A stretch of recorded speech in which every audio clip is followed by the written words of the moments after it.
प्रसन्नवदनं ध्यायेत् सर्वविघ्नोपशान्तये। गुरुब्रह्मा गुरु विष्णुः गुरुदेवो महेश्वरः गुरुसाक्षात् परब्रह्मा तस्मै श्री गुरवे नमः। तस्मै श्री गुरवे नमः।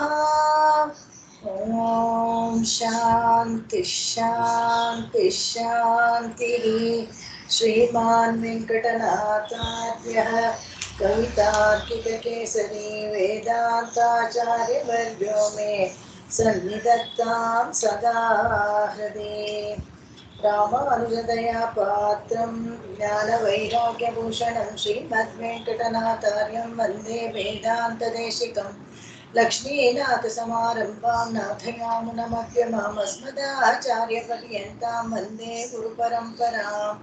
यो नित्यमच्युतपदाम्बुजयुग्मरुक्मा व्यामोहतस्तदितराणि तृणाय मेने अस्मद्गुरोर्ह भगवतोऽस्य दयैकसिन्धोः रामानुजस्य चरणौ शरणं प्रपद्ये। என் பிறவி தீர இறைத்திலே நின்னமுதா அன்பே தழி அளித்தானே நன் புகழ் சேர் சீதத்தார் முத்துக்கள் சேரும் கடல் மல்லை ಭೂದತ್ತಾರ್ பொன்னம் ಕಳಲ್. ಎಲ್ಲರಿಗೂ ನಮಸ್ಕಾರ. ತುಂಬಾ ಲಾಂಗ್ ಬ್ರೇಕ್ ಆಯ್ತು. ಹೆಲ್ಪ್ ಅಂತ ನೋಡಿದ್ವಿ, ಅದು ಯಾವುದೋ ಒಂದು ಪುರುಡ್ ಬೇರೆ ಬಂದ್ಬಿಡ್ತು. ಸೊ ಅವಾಗಲೂ ತಗೊಳಕ್ಕಾಗಲಿಲ್ಲ. ಮತ್ತೆ ಆಮೇಲೆ ಸ್ವಲ್ಪ ಬ್ಯುಸಿ ಆಗಿದ್ವಿ.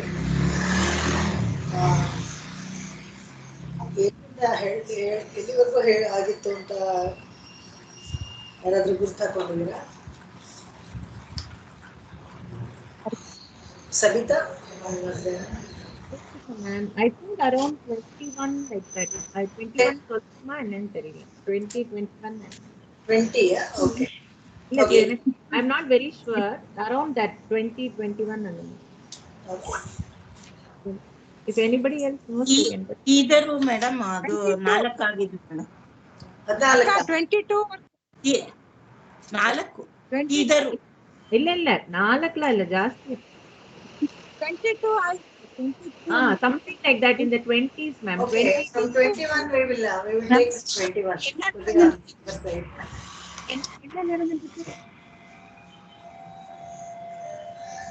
தாமுளரே தம்முள்ளம் முள்ளுளதே. தாமுளரே தம்முள்ளம் உள்ளுளதே. தாமரையின் பூவுளதே ஏத்தும் பொழுதுண்டே. தாமரையின் பூவுளதே ஏத்தும் பொழுதுண்டே. வாமன் திருமருவதாள் மருவு.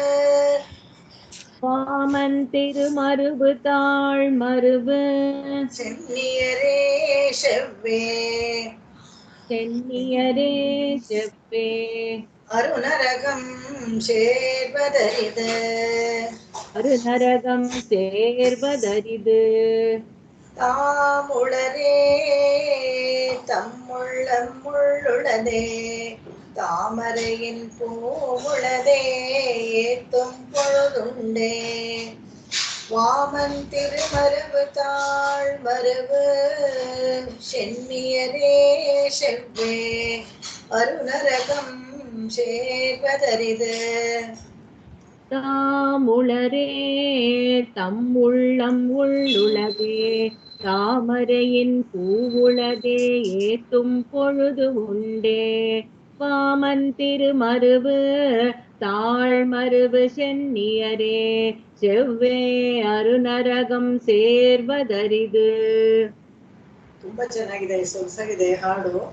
ಭಗವಂತನನ್ನ ಭಜಿಸೋಕೆ ಅವಕಾಶ ಬೇಕಲ್ಲ ಅಂತ ಕೇಳ್ತಾರಂತೆ ಆಳ್ವಾರಿಗೆ. ಏನು ಈ ತರ ಸಂದೇಹ ಇಲ್ಲ, ನಮಗೋಸ್ಕರ ಈ ತರ ಒಂದು ಪ್ರಶ್ನೆ ಹಾಕೊಂಡು ಅದಕ್ಕೆ ಜವಾಬ್ ನಮ್ಗೆ ಕೊಡ್ತಾರೆ. ಹೇಗೆ ಅಂದ್ರೆ ಭಗವಂತನನ್ನ ಭಜಿಸಕ್ಕೆ ಅವಕಾಶ ಬೇಕಲ್ಲ ಅಂತ ಕೇಳಿದ್ರೆ ಅದಕ್ಕೆ ಒಂದು ಹೇಳ್ತಾರೆ, ಪೂರ್ವಮೇವಾ ಕೃತ ಬ್ರಹ್ಮನ್ ಹಸ್ತ ಪಾದಾದಿ ಸಂಯುತ ವಿಚಿತ್ರ ದೇಹ ಸಂಪತ್ತಿ ಈಶ್ವರಾಯ ನಿವೇದಿತಂ ಅಂತ.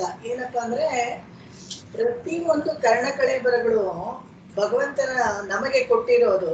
ಪ್ರತಿಯೊಂದು ಕರ್ಣಕಳೆಬರಗಳು ಪ್ರತಿನಿತ್ಯನೂ ಆ ಕರ್ಣಕಳೆಗಳು ಹೊಸದಾಗಿ ಉಂಟಾಗತ್ತಂತೆ. ನೆನ್ನೆ ಇದ್ದಿದ್ದು ಇವತ್ತಿಲ್ಲ, ಅದು ಮತ್ತೆ ಹೊಸದಾಗಿ ಅದಕ್ಕೆ ಚೇತನವನ್ನು ಉಂಟು ಮಾಡಿ ನಮ್ಗೆ ಕೊಡ್ತಾನೆ. ಆ ಕರ್ಣಕಳೆಬರಗಳೆಲ್ಲನೂ ಕಣ್ಣು, ಕೈ, ಪಾದ, ಹಸ್ತ, ಕರ್ಮೇಂದ್ರಿಯಗಳು, ಜ್ಞಾನೇಂದ್ರಿಯಗಳೆಲ್ಲವನ್ನು ನಾವು ಭಗವಂತನಿಗೋಸ್ಕರನೇ ಉಪಯೋಗಿಸ್ಕೊಳ್ಬೇಕು ನಿಜವಾಗಿ ನೋಡಿದ್ರೆ. ಆದ್ರೆ ಅದನ್ನ ನಮಗೋಸ್ಕರ ದೇಹದ ಇದೆಲ್ಲ ದೇಹದ ಸಂಪತ್ತಿ ಇದೆ. ಹೇಗೆ ಅಂತ ಹೇಳಿದ್ರೆ ಒಂದು ಇದರಲ್ಲಿ ಹೇಳ್ತಾರೆ, ಹೇಗೆ ಅಂದ್ರೆ ನಾನು ಬಡವ ಅಂತ ಹೇಳಿದಾಗ, ಹೇಗ್ರಿ ನೀವು ಬಡವ, ನೀವು ಕೋಟ್ಯಾಧಿಪತಿ ಅಲ್ವಾ ಅಂತ ಹೇಳಿದ್ರೆ ಯಾರಾದ್ರೂ ಒಬ್ರು ಅವಾಗ ಹೇಗೆ ನಾವು ಕೋಟ್ಯಾಧಿಪತಿ ಅಂತ ಕೇಳ್ತಾರೆ. ಸರಿ, ಹಾಗಾದ್ರೆ ಒಂದು ಕಣ್ಣು ನಿಮ್ ದಾನ ಕೊಡ್ತೀರಾ ಅಂದ್ರೆ ಇಲ್ಲ ಅಂತಾರೆ. ಯಾಕಂದ್ರೆ ಒಂದು ಕಣ್ಣ ಎಷ್ಟು ಬೆಲೆ ಬಾಳುವಂಥದ್ದು. ಒಂದು ಕಿಡ್ನಿ ದಾನ ಕೊಡ್ತೀರಾ ಅಂತ ಕೇಳ್ತಾರೆ. ಒಂದು ಕಿಡ್ನಿ ನಮ್ಗೆ ರೀಪ್ಲೇಸ್ಮೆಂಟ್ ಬೇಕಾದ್ರೆ ಹಲವಾರು ಲಕ್ಷಗಳು ನಾವು ಖರ್ಚು ಮಾಡಬೇಕು. ಆತರ ಒಂದೊಂದೇ ಅಂಗಗಳನ್ನ ನಾವು ಬೆಲೆ ಕಟ್ತಾ ಹೋದ್ರೆ ಭಗವಂತ ನಮಗೆ ದೈವದತ್ತವಾಗಿ ಸುಮ್ಮನೆ ಎಲ್ಲ ಹಾಗೆ ದತ್ತವಾಗಿ ಕೊಟ್ಟಿದ್ದಾನೆ, ಫ್ರೀಯಾಗಿ ಕೊಟ್ಟಿದ್ದಾನೆ. ಅದೆಲ್ಲಾನು ಅಪೂರ್ವಮೇವ ಕೃತ ಬ್ರಹ್ಮನ್ ಹಸ್ತಪಾದಾದಿ ಸೇವಿತ ಅಂತ ಹೇಳಿದ್ರೆ ಪೂರ್ವ ಜನ್ಮದಲ್ಲಿ ನಾವು ಮಾಡಿದ ಸುಕೃತದಿಂದ ನಮಗೆ ಅವೆಲ್ಲಾನು ಅಚ್ಚುಕಟ್ಟಾಗಿ ಬಂದಿರುತ್ತೆ. ಹೇಗೆಂದ್ರೆ ವಾಕ್ ಚಾತುರ್ಯವೋ ಅಥವಾ ಇನ್ಯಾವುದೋ ಒಂದು ಓದೋದ್ರಲ್ಲಿ ನಿಷ್ಠೆ ಇರುವಂಥದ್ದು ಅಥವಾ ಕೈಂಕರ್ಯ ಮಾಡೋದ್ರಲ್ಲಿ ನಿಷ್ಠೆ ಇರುವಂಥದ್ದು, ಇವೆಲ್ಲ ಗುಣಗಳು ಪೂರ್ವಮೇವ ಕೃತ, ನಾವು ಹಿಂದೆ ಮಾಡಿದ ಪುಣ್ಯ ಫಲವಾಗಿ ನಮ್ಗೆ ಸುಕೃತ ವಿಶೇಷದಿಂದ ನಮಗೆ ಇವೆಲ್ಲ ಸಿಗುತ್ತೆ. ಹೀಗಿರ್ಬೇಕಾದ್ರೆ ಭಗವಂತನ ಅವಕಾಶ ಬೇಕಲ್ಲ ಅಂತ ಕೇಳ್ಬೇಕಾಗಿಲ್ಲ. ಯಾಕಂದ್ರೆ ಅವಕಾಶ ನಮ್ಗೆ ಬೇಕಾಗಿದ್ರೆ ಅದನ್ನ ನಾವು ಪೂರ್ವ ನಿಯೋಜಿತವಾಗಿ ಕೊಟ್ಟಿಟ್ಟಿರ್ತೀವಿ. ಆ ಪುಣ್ಯದಿಂದಲೇ ನಮ್ಗೆ ಆ ಫಲವನ್ನು ಸಿಗುತ್ತೆ. ಸದಾಚಾರ್ಯ ಕಟಾಕ್ಷ, ಸಂಶ್ಲೇಷ ಇವೆಲ್ಲವೂ ಅದರಿಂದಲೇ ಆಗುವಂಥದ್ದು. ಮತ್ತೆ ನಾವು ಸಾತ್ವಿಕ ದಾರಿಯಲ್ಲಿ ನಡ್ಕೊಂಡು ಹೋಗ್ತಾ ಇದ್ರೆ ಭಗವಂತ ನೋಡಿ ಮತ್ತೆ ಮತ್ತೆ ನಮಗೆ ಅದೇ ತರ ಸಂಘವನ್ನ ಏರ್ಪಡಿಸಿಕೊಳ್ತಾನೆ. ಹೇಗೆ ನಮಗೆ ಭಗವಂತನ ಕೈಂಕರ್ಯದಲ್ಲಿ ಏರ್ಪಾಡಿರೋ ಹಾಗೆ ನಮಗೆ ಒಂದು ಸಂಘವನ್ನು ಕೂಡ ಏರ್ಪಡಿಸ್ಕೊಡ್ತಾನೆ. ನಮ್ಗೆ ಅದರಲ್ಲಿ ನೋಡ್ಬೋದು ಅನುಕೂಲವಾಗುವಂತೆ ತನ್ನನ್ನು ತಾನು ಸೃಷ್ಟಿಸ್ಕೊಳ್ಬೇಕಾಗಿಲ್ಲ, ನಾವೇನು ಮಾಡ್ಬೇಕಾಗಿಲ್ಲ. ಪೂರ್ವ ಸುಕೃತದಿಂದ ಉಂಟಾಗಿರೋದು ಅದನ್ನ ಹಾಗೆ ಬೆಳೆಸ್ಕೊಂಡು ಹೋಗ್ಬೇಕಷ್ಟೇನೆ. ತಾಮುಳರೇ ಅಂತ ಹೇಳಿದ್ರೆ ಇದಕ್ಕೆ ನಮ್ಮ ದೇಹ ಇದೆಯಲ್ಲ, ಈ ದೇಹ ಇರೋದೇ ಸಾಕ್ಷಿ. ನಾವು ಮನುಷ್ಯರಾಗಿರೋದೇ ಸಾಕ್ಷಿ. ಯಾವುದೋ ಪ್ರಾಣಿಯಾಗಿದ್ರೆ ನಾವು ಯಾವಾಗ್ಲೂ ಜಪ ತಪ ಸ್ತೋತ್ರ ಪಾಠ ಇವೆಲ್ಲ ಏನು ಹೇಳೋಕ್ಕಾಗೋದಿಲ್ಲ, ಮಾತಾಡೋಕ್ಕೂ ಅವೆಲ್ಲ ಭಾವನೆನೂ ವ್ಯಕ್ತಪಡಿಸೋಕ್ಕಾಗೋದಿಲ್ಲ. ಭಕ್ತಿ ಮಾಡ್ತಿದೀವಿ, ಎಲ್ಲೋ ಒಂದು ಪೂರ್ವ ಜನ್ಮದಲ್ಲಿ ಭಕ್ತಿ ಯೋಗ ಮಾಡಿದ ಇಂದ್ರದ್ಯುಮ್ನ ಅಂತ ಒಂದು ಆನೆ ಬೇಕಾದ್ರೆ ಒಂದು ಹೂವನ್ನ ತಗೊಂಡು ಹೋಗಿ ದೇವರಿಗೆ ಕೊಡ್ಬೇಕು ಅಂತ ಕೊಡ್ತಾ ಇರ್ಬೋದು. ಆದ್ರೆ ಸಾಧಾರಣವಾಗಿರೋ ಪ್ರಾಣಿಗಳಿಗೆ ಎಲ್ಲರಿಗೂ ನಿಯಮಿತವಾಗಿ ದಿನ ಪಂಚಕಾಲ ಪ್ರಕಾಶಕ್ಕೆ ತರ ಅವರು ಭಕ್ತಿಯನ್ನ ಏನು ಮಾಡೋದಿಲ್ಲ. ಯಾಕಂದ್ರೆ ಹೊಟ್ಟೆ ಹೊರ್ಕೊಳ್ಳೋದು, ಪ್ರಾಣವನ್ನ ಕಾಪಾಡ್ಕೊಳ್ಳೋದು ಇವೇ ಅವಕ್ಕೆ ಒಂದು ದೊಡ್ಡ ಉದ್ಯೋಗ, ದೊಡ್ಡ ಕೆಲಸವಾಗ್ಬಿಟ್ಟಿರುತ್ತೆ ಅವ್ರ ಜೀವನದಲ್ಲೆಲ್ಲ. ಹಾಗಿರ್ಬೇಕಾದ್ರೆ ನಮಗೆ ಈ ಕರ್ಣಕಳೆಬರ ಇದೆಯಲ್ಲ, ಇದೇ ಸಾಕ್ಷಿ. ಭಗವಂತನು ಮನುಷ್ಯ ಜನ್ಮವನ್ನು ಕೊಟ್ಟು ನಮಗೆ ಈ ದೇಹವನ್ನ ಕೊಟ್ಟಿದ್ರಲ್ಲ, ತಾಂಬಳರೆ ಇದಿದ್ದಾಗ್ಲೇನೆ ಬೇರೆ ಏನ್ ಬೇಕು ನಮ್ಗೆ? ಈ ಶರೀರ ಕೊಟ್ಟು ಎಲ್ಲ ರೀತಿಯ ಕೈಂಕರ್ಯವನ್ನು ನಾವು ಮಾಡ್ಬೋದು. ಕೈಯಿಂದ ಅರ್ಚನೆ ಮಾಡ್ಬೋದು, ಕಣ್ಣಿಂದ ಸ್ತೋತ್ರಗಳನ್ನ ಓದ್ಬೋದು, ಬಾಯಿಂದ ಹಾಡ್ಬೋದು, ಮೂಗಿಂದ ತುಳಸಿಯನ್ನ ಆಗ್ರಾಣಿಸ್ಬೋದು, ಕಿವಿಯಿಂದ ಕೇಳ್ಬೋದು, ಇಷ್ಟು ನೋಡಿ. ಆಮೇಲೆ ಹಣೆಯಿಂದ ಮೂರ್ಧ್ನ ನಮಸ್ಕಾರ ಮಾಡ್ಬೋದು. ಇವೆಲ್ಲ ಪ್ರತಿಯೊಂದು ಭಗವಂತನಿಗೆ ಅಂತ ನಾವು ಉಪಯೋಗಿಸ್ಕೊಳ್ಬೋದು. ಇದನ್ನೇ ಅವರು ಕುಲಶೇಖರ ಆಳ್ವಾರು ಜಿಹ್ವೆ ಕೀರ್ತೆ ಕೇಶವ ಅಂತ ಹೇಳ್ತಾರಲ್ಲ, ಆ ಹಾಡನ್ನು ಪೂರ್ತಿ ಹೇಳಿದ್ದಾರೆ. ಹೇಗೆ ಒಂದೊಂದು ಅವಯವಗಳು ಭಗವಂತನಿಗೆ ಅಂತಾನೆ ನಿವೇದನೆ ಮಾಡು. ಉಳ್ಳುಳದೇ ಅಂತ ಇಲ್ಲಿ ಹೇಳ್ತಾರೆ. ತಾಮುಳದೇ ಮುಳ್ಳುಳ್ಳದೆ, ನಾವಿದೀವಿ, ನಮ್ಮ ಮನಸ್ಸು ಇದೆ. ಮನಸ್ಸಿದೆ ಅಂತ ಹೇಳಿದ್ರೆ ಬುದ್ಧಿ ಮನಸ್ಸು ಕೊಟ್ಟಿರೋದು. ಹೇಗೆ ಎರಡೂನು ಅಷ್ಟೇನೆ, ಒಳ್ಳೆ ಬುದ್ಧಿ ಕೆಟ್ಟ ಬುದ್ಧಿ ಅಂತ ಇದೆ. ಮನಸ್ಸು ಮಾಡ್ಬೇಕು, ನಾವು ಭಗವಂತನನ್ನ ಜಪಿಸೋಕೆ ತಪ್ಪಿಸೋಕೆ ಮನಸ್ಸು ಮಾಡ್ಬೇಕು. ಅದೆರಡು ನಮ್ಮ ಹತ್ರನೇ ಇದೆ, ನಮ್ಮೊಳಗೆ ಇದೆ. ನಾವೇನು ಬೇರೆ ಹೋಗಿ ಹೊರಗಡೆ ಕೊಂಡ್ಕೊಂಡು ಬರ್ಬೇಕಾಗಿದಿಲ್ಲ. ನಾವೇ ಸಂಕಲ್ಪ ಮಾಡ್ಕೊಂಡ್ರೆ ಆಯ್ತು, ಭಗವಂತನನ್ನ ನಾವು ಭಗವಂತನ ಸೇವೆಯನ್ನು ಮಾಡ್ಬೋದು. ತಾಮರೆಯಿನ್ ಪೂ ಉಳದೆ ಅಂತ ಹೇಳಿದ್ರೆ ನೀರಿನ ತಟಾಕೆ, ಅವುಗಳ ಪುಷ್ಪಗಳು ಹೇಗೆ ಇದೆಯೋ ಹೀಗೇನೆ ಅದೆಲ್ಲ ಒಂದು ಗುರುತು. ಭಗವಂತನಿಗೆ ಶಂಖ ಚಕ್ರ ಹೇಗೆ ಇವೆಲ್ಲ ಗುರುತು, ಹಾಗೆ ನೀರಿನ ತಟಾಕದ ಮೇಲೆ ಇರುವಂತ ಕಮಲದ ಪುಷ್ಪವನ್ನು ನೋಡಿದಾಗ ಭಗವಂತನ ನಮ್ಮ ಹೃದಯ ಕಮಲದಲ್ಲಿ ಕೂತ್ಕೊಳ್ಬೇಕು, ಅವನು ಬಂದು ವಾಸಿಸಬೇಕು ಅನ್ನೋ ಒಂದು ಆಸೆ ನಮ್ಗೆ ಬರಬೇಕು. ವಾಮನ್ ತಿರುಮರವು ತಾಳ್ಮರವು, ಭಗವಂತನ ವಾಮನ ಅವತಾರದಲ್ಲಿ ತ್ರಿವಿಕ್ರಮನಾಗಿ ಎಲ್ಲವನ್ನ ಅಳ್ಕೊಂಡಿದ್ದಾನಲ್ಲ, ಆ ಮರವು ಶ್ರೀವತ್ಸ ಚಿಹ್ನೆ ಶನಿಯರೇ ಶವ್ಯ, ಅದು ಯಾವಾಗ್ಲೂ ಶ್ರೀಪಾದಗಳನ್ನ ಸೇವಿಸೋದಕ್ಕೆ ಅರ್ಹವಾದ ಶಿರಸ್ಸು ಇದೆ. ನಾವು ಯಾವಾಗಲೂ ನಮಸ್ಕಾರ ಮಾಡ್ಬೇಕಾದ್ರೆ ಈ ಮೂರನ್ನ ಇದೆಯಲ್ಲ ಅದ್ ನೆಲಕ್ಕೆ ತಾಕಿಸ್ಬೇಕು. ಆ ಶಿರಸ್ ಕೂಡ ಕೊಟ್ಟಿದ್ದಾರೆ. ಈ ಶ್ರೀಪಾದಗಳನ್ನ ನಮಸ್ಕಾರ ಮಾಡೋದಕ್ಕೆ, ಭಗವಂತನ ಪಾದಗಳನ್ನ ನಮಸ್ಕಾರ ಮಾಡಕ್ಕೆ ಶನಿ ಅಂತ ಹೇಳಿದ್ರೆ ಈ ಮೂರನ್ನ ಅದನ್ನು ಕೊಟ್ಟಿದ್ದಾನೆ.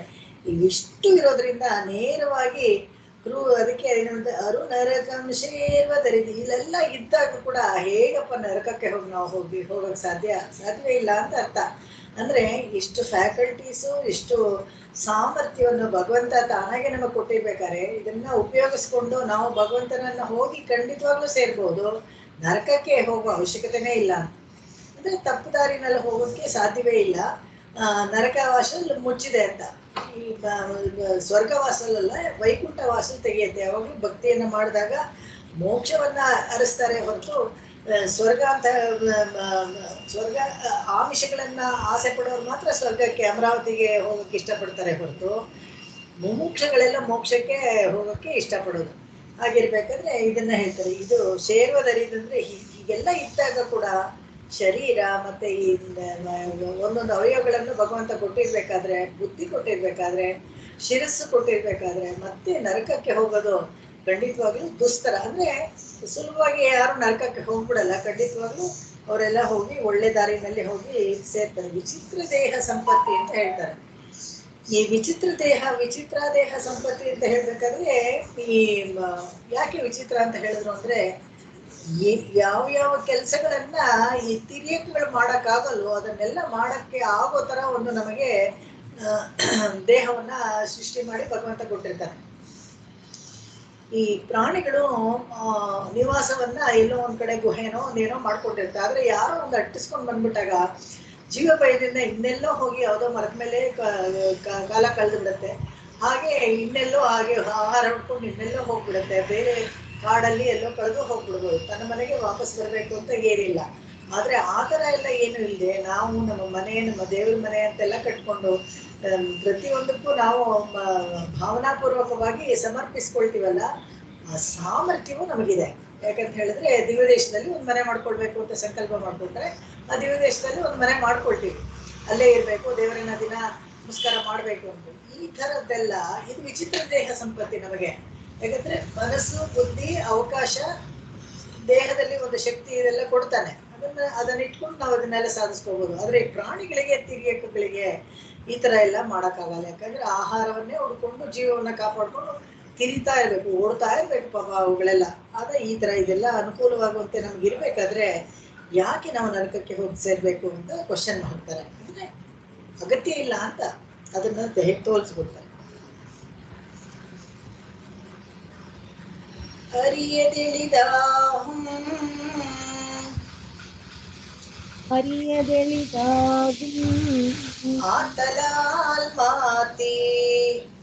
ஆற்றலால் மாற்றி பெருக முயல்வாரை பெற்றால் கரியதோர்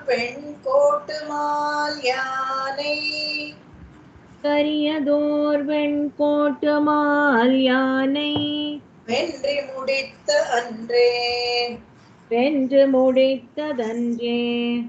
தன் கோட்டு மாமலராள் தாழ்ந்து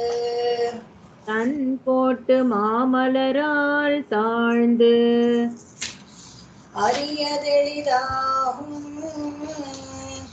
ஆத்தலால் மாத்தி பெருக முயல்வாரை பெற்றால் கரியதோர் வெண்கோட்டு மால் யானை வென்று முடித்த அன்றே தன் கோட்டு மாமலராள் தாழ்ந்து. அரியதெளிதாகும் ஆற்றலால் மாற்றி பெருக முயல்வாரை பெற்றால் கரியதோர் வெண்கோட்டு மால் யானை வென்றி முடித்ததன்றே தன் கோட்டு மாமலராள் தாழ்ந்து. ಈ ಹಾಡಲ್ಲಿ ಈ ಭಕ್ತಿ ಮತ್ತು ಪ್ರಪತ್ತಿ ಇದೆಯಲ್ಲ, 2 sides ಆಫ್ ಎ ಕಾಯಿನ್ ಅನ್ನೋದನ್ನ ತೋರಿಸ್ಕೊಡ್ತಾರೆ. ಹೇಗೆ ಅಂದ್ರೆ, ಆತಲಾಲ್ ಮಾತಿ ಪೆರುಹಮುಯಲ್ವಾರೈ ಪೆತ್ತಾಲ್ ಅಂತ ಒಂದು ಫ್ರೇಸ್ ಇದ್ರಲ್ಲಿದೆ. ಇದನ್ನ 2 ತರವಾಗೂ ನಾವು ಅರ್ಥ ಮಾಡ್ಕೊಳ್ಬಹುದು. ಹೇಗೆಂದ್ರೆ, ಭಕ್ತಿ ಮತ್ತು ಪ್ರಪತ್ತಿಗಳನ್ನ ಸೂಚಿಸುತ್ತೆ. ಇವಾಗ ಭಕ್ತಿ ಯೋಗ ಮಾಡೋರ್ಗೂ ಕೂಡ ಅವ್ರು ಕೂಡ ಪ್ರಪತ್ತಿಯನ್ನ ಮಾಡ್ಕೊಳ್ಳೇಬೇಕು. ಪ್ರಪತ್ತಿ ಅನ್ನೋದು ಒಂದು ಕ್ರಿಯೆ ಆದ್ರೆ ಕೂಡ ಭಕ್ತಿ ಯೋಗ ಮಾಡೋರು ಕೂಡ ಮಾನಸಿಕವಾಗಿ ಒಂದು ಪ್ರಪತ್ತಿ ಮಾಡ್ಕೊಳ್ತಾರೆ. ಹೇಗೆ ಅಂದ್ರೆ, ನಮ್ಮ ಭಕ್ತಿ ಯೋಗ ಯಾವ ಅಡೆತಡೆ ಇಲ್ಲದೆ ನೆರವೇರ್ಲಿ ಅನ್ನೋದಕ್ಕೆ ಒಂದು ಪ್ರಪತ್ತಿಯನ್ನ ಮಾಡ್ಕೊಳ್ತಾರೆ. ಅದೇ ತರ ಪ್ರಪತ್ತಿ ಮಾಡ್ಕೊಳ್ಳೋರಿಗೆ ಭಕ್ತಿ ಇಲ್ಲದೆ ಸುಮ್ಮನೆ ಪ್ರಪತ್ತಿ ಮಾಡ್ಕೊಳ್ಳೋ ಮಹಾವಿಶ್ವಾಸ ಇದೆಯಲ್ಲ, ಅಲ್ಲಿ ಆ ಅಂಗವೇ ಒಂದು ಭಕ್ತಿ. ಅದು ಭಕ್ತಿ ಇಲ್ಲದೆ ಹೋದ್ರೆ ಯಾರು ಪ್ರಪತ್ತಿ ಮಾಡ್ಕೊಳ್ಳಲ್ಲ. ಭಗವಂತನು ಶಕ್ತಿವಂತ, ಅವನು ಸಾಮರ್ಥ್ಯದವನು, ಅವನು ನಮಗೆ ವೈಕುಂಠವನ್ನ ಕರುಣೆಯಿಂದ ನಮಗೆ ಕೊಡಕ್ಕೆ ಸಾಧ್ಯ ಅನ್ನೋದು ಭಕ್ತಿ ಇಲ್ಲದೆ ಹೋದ್ರೆ ನಮಗೆ ಸಾಧ್ಯವಿಲ್ಲ. ಅದಕ್ಕೆ ಪ್ರಪತ್ತಿ ಮಾಡ್ಕೊಳ್ಳೋರ್ಗೂ ಭಕ್ತಿ ಇರಲೇಬೇಕು. ಈ ಎರಡನ್ನು ಈ ಕೆಲಸ ಇದೆಯಲ್ಲ, ಅದನ್ನ ಈ ಕೆಲಸವನ್ನು ಯಾಕೆ ಇದನ್ನ ಈ ತರ ಹೇಳ್ತಾರೆ ಅಂದ್ರೆ, ಪ್ರಪತ್ತಿಗಳೆರಡು ಸೂಚಿಸುತ್ತೆ ಎಲ್ಲವನ್ನೂ ತಾನೇ ವಹಿಸ್ಕೊಂಡು, ಇವನ ಮೇಲೆ ಏನು ಜವಾಬ್ದಾರಿ ಕೊಡದೆ ಎಲ್ಲವನ್ನೂ ತಾನೇ ವಹಿಸ್ಕೊಂಡು ಮಾಡುವಂಥದ್ದು ಅದು ಭಗವಂತನ ಕೆಲಸ. ಆವಾಗ ಅದು ಪ್ರಪತ್ತಿ ಆಗುತ್ತೆ. ಆದ್ರೆ ತನ್ನ ಜವಾಬ್ದಾರಿಯಲ್ಲಿ ತಾನು ನಿಷ್ಠೆಯಿಂದ ಪ್ರತಿನಿತ್ಯವನ್ನು ಮಾಡಬೇಕು ಅಂತ ಜವಾಬ್ದಾರಿಯನ್ನ ಹೊಣೆಯನ್ನ ತನ್ನ ಮೇಲೆ ಹಾಕೊಂಡಾಗ ಅದು ಭಕ್ತಿ ಯೋಗ ಆಗತ್ತೆ. ಯಾಕಂದ್ರೆ ಸ್ವಲ್ಪ ವ್ಯತ್ಯಾಸ ಆದಾಗ್ಲೂ ತಪ್ಪಾದಾಗ್ಲೂ ಅಥವಾ ಆಯುಸ್ಸು ಮುಗಿದೋದಾಗ ಭಕ್ತಿ ಯೋಗ ಅಲ್ಲಿಗೆ ಮುಗಿದೋಗುತ್ತೆ. ಬಟ್ ಮೋಕ್ಷ ಸಿಗದೆ ಇರ್ಬೋದು. ಆ ಭಕ್ತಿ ಯೋಗ ಎಲ್ಲಿ ಮುಗಿದಿರುತ್ತೋ ಅಲ್ಲಿಂದನೇ ಮತ್ತೆ ಇನ್ನೊಂದು ಜನ್ಮದಲ್ಲಿ ಶುರು ಆಗತ್ತೆ. ಈ ಎಲ್ಲ ಜವಾಬ್ದಾರಿಯನ್ನು ಈಶ್ವರನ ಮೇಲೆ ಹಾಕೋದಿದೆಯಲ್ಲ, ಅದು ಪ್ರಪತ್ತಿ ಅಂತ. ಎಲ್ಲ ನಮ್ಗೆ ಯಾವ ಆಕಿಂಚನ್ಯ ಅನನ್ಯಗತಿತ್ವ ಇದೆರಡನ್ನು ಸೂಚಿಸಿ ನಮಗೆ ಯಾವುದಕ್ಕೂ ಅಧಿಕಾರ ಇಲ್ಲ, ಎಲ್ಲವನ್ನು ನೀನೇ ಮಾಡಬೇಕು ಅಂತ ಭಗವಂತನನ್ನೇ ಹೊಣೆಯಾಗಿ ಮಾಡುವಂಥದ್ದು ಅದು ಪ್ರಪತ್ತಿ ಮೂಲಕ. ಈ ಅಧಿಕಾರವನ್ನ ಪಡೆದುಕೊಂಡ್ರೆ ಯಾವಾಗ ಅಂತ ಹೇಳಿದ್ರೆ ಭಕ್ತಿಪರ ಆಗುತ್ತೆ. ಯಾವಾಗ ಅಂತ ಹೇಳಿದ್ರೆ ನಮಗೆ ಭಕ್ತಿ ಯೋಗವನ್ನ ಉಪದೇಶವಾಗಿ ಪಡ್ಕೊಂಡು ಅವಾಗ ನಮ್ಗೆ ಜವಾಬ್ದಾರಿ ನಮ್ಮದಾಗತ್ತೆ. ಪ್ರತಿನಿತ್ಯ ಎದ್ದು ಆನಿಕಗಳನ್ನು ಸರಿಯಾಗಿ ಮಾಡಿ ಯಾಗಗಳನ್ನು ಮಾಡಲೇಬೇಕು. ಒಂದು ದಿವಸ ತಪ್ಪು ಹೋಗಿಲ್ಲ. ಯಾವಾಗ್ಲಾದ್ರೂ ಒಂದು ಮಧ್ಯದಲ್ಲಿ ಒಂದು ದಿವಸ ತಪ್ಪಿಟ್ರೆ ಕೂಡ ಅದು ಅಲ್ಲಿಗೆ ನಿಂತು ಹೋಗುತ್ತೆ. ಭಕ್ತಿ ಯೋಗ ಅಲ್ಲಿಗೆ ಕಟ್ಟಾಗ್ಬಿಡುತ್ತೆ. ಅದರಿಂದ ಈ ವೃತ್ತಾಂತದಲ್ಲಿ ಗಜೇಂದ್ರ ಒಂದು ಹೂವನ್ನ ಭಗವಂತನಿಗೆ ಕೊಡ್ಬೇಕು ಅಂತ ಬರ್ತಾ ಇರ್ತಲ್ಲ, ಅರ್ಪಿಸ್ಬೇಕು ಅಂತ ಕಾತರ, ಅಲ್ಲಿ ಭಕ್ತಿಯಿಂದ ಹೂ ಕೊಡ್ಬೇಕು ಅಂತ ಬಂತಲ್ಲ, ಆ ಕಾತರತೆಯನ್ನ ಕಂಡು ಭಗವಂತ ಅದನ್ನ ಸಲಹೋಕೆ ಬಂದ. ಅಷ್ಟೇ ಅಲ್ಲದೆ ಈ ಗಜೇಂದ್ರ ಬೇರೆ ಯಾರು ಅಲ್ಲ, ಹಿಂದಿನ ಜನ್ಮದಲ್ಲಿ ಇಂದ್ರಜಿಮ್ನಾಗಿ ಅವನು ಭಕ್ತಿ ಯೋಗ ಮಾಡ್ತಾ ಇದ್ದ.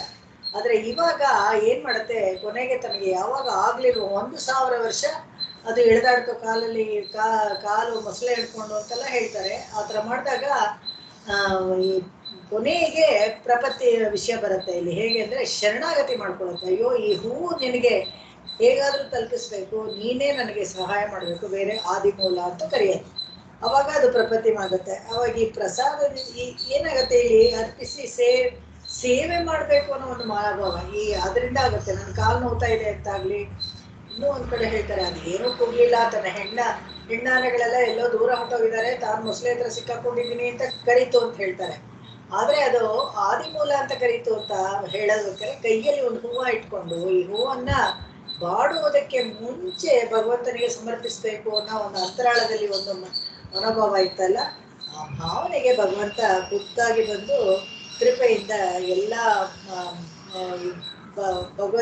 ಭಕ್ತರ ಆಕರ್ಷಣೆ, ಪ್ರೇಮ ಎಲ್ಲವನ್ನ ಗಳಿಸ್ತಾನೆ ಗಜೇಂದ್ರ. ಹೇಗೆ ಅಂದ್ರೆ, ತನಗೆ ನೋವನ್ನ ಸಹಿಸಿಕೊಂಡು ಆ ಪುಷ್ಪವನ್ನ ಸಮಯಕ್ಕೆ ಸರಿಯಾಗಿ ಭಗವಂತನ ಕೊಡ್ಬೇಕಾಗಿತ್ತು ಅನ್ನೋದು ಒಂದು ತೋರಿಸ್ಕೊಡ್ತಾರಲ್ಲ, ಅದು ಮುಖ್ಯ. ಆ ಭಕ್ತಿ ಭಾವನೆಯನ್ನ ತೋರಿಸ್ಕೊಡುವಂಥದ್ದು ಆ ವೃತ್ತಾಂತದಲ್ಲಿ ನಮಗೆ ಗೊತ್ತಾಗುತ್ತೆ. ಇಲ್ಲಿ ಅದಕ್ಕೆ ಆತಲಾಲ್ ಮಾತಿ ಪೆರುಹಮುಯಲ್ವಾರೆ ಅಂದ್ರೆ ಭಕ್ತಿ ಹೆಚ್ಚಿ ಭಗವಂತನ ಕೈಂಕರ್ಯ ಮಾಡೋದೇ ಒಂದು ಉದ್ದೇಶ ಅಂತ ಯಾರು ಇಟ್ಕೊಂಡಿದಾರೋ ಅವರನ್ನ ಖಂಡಿತವಾಗ್ಲೂ ಭಗವಂತ ಕಾಪಾಡ್ತಾನೆ ಅಂತ ತೋರಿಸ್ಕೊಡ್ತಾರೆ. தாழ்ந்து வரம் கொண்டு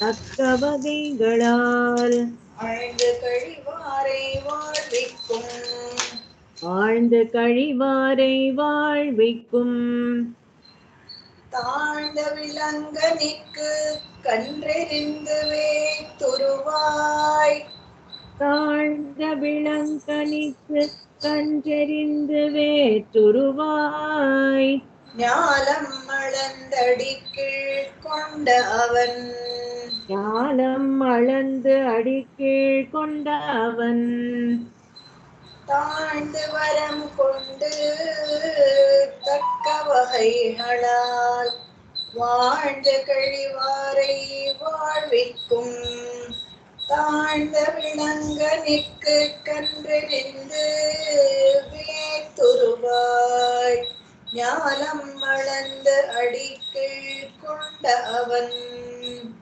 தாழ்ந்து வரங்கொண்டு தக்க வகைகளால் வாழ்ந்த கழிவாரை வாழ்விக்கும் தாழ்ந்த விளங்கனித்து கண்டெறிந்து வேற்றுருவாய் ஞாலம் அளந்து அடிக்கீழ் கொண்ட அவன்.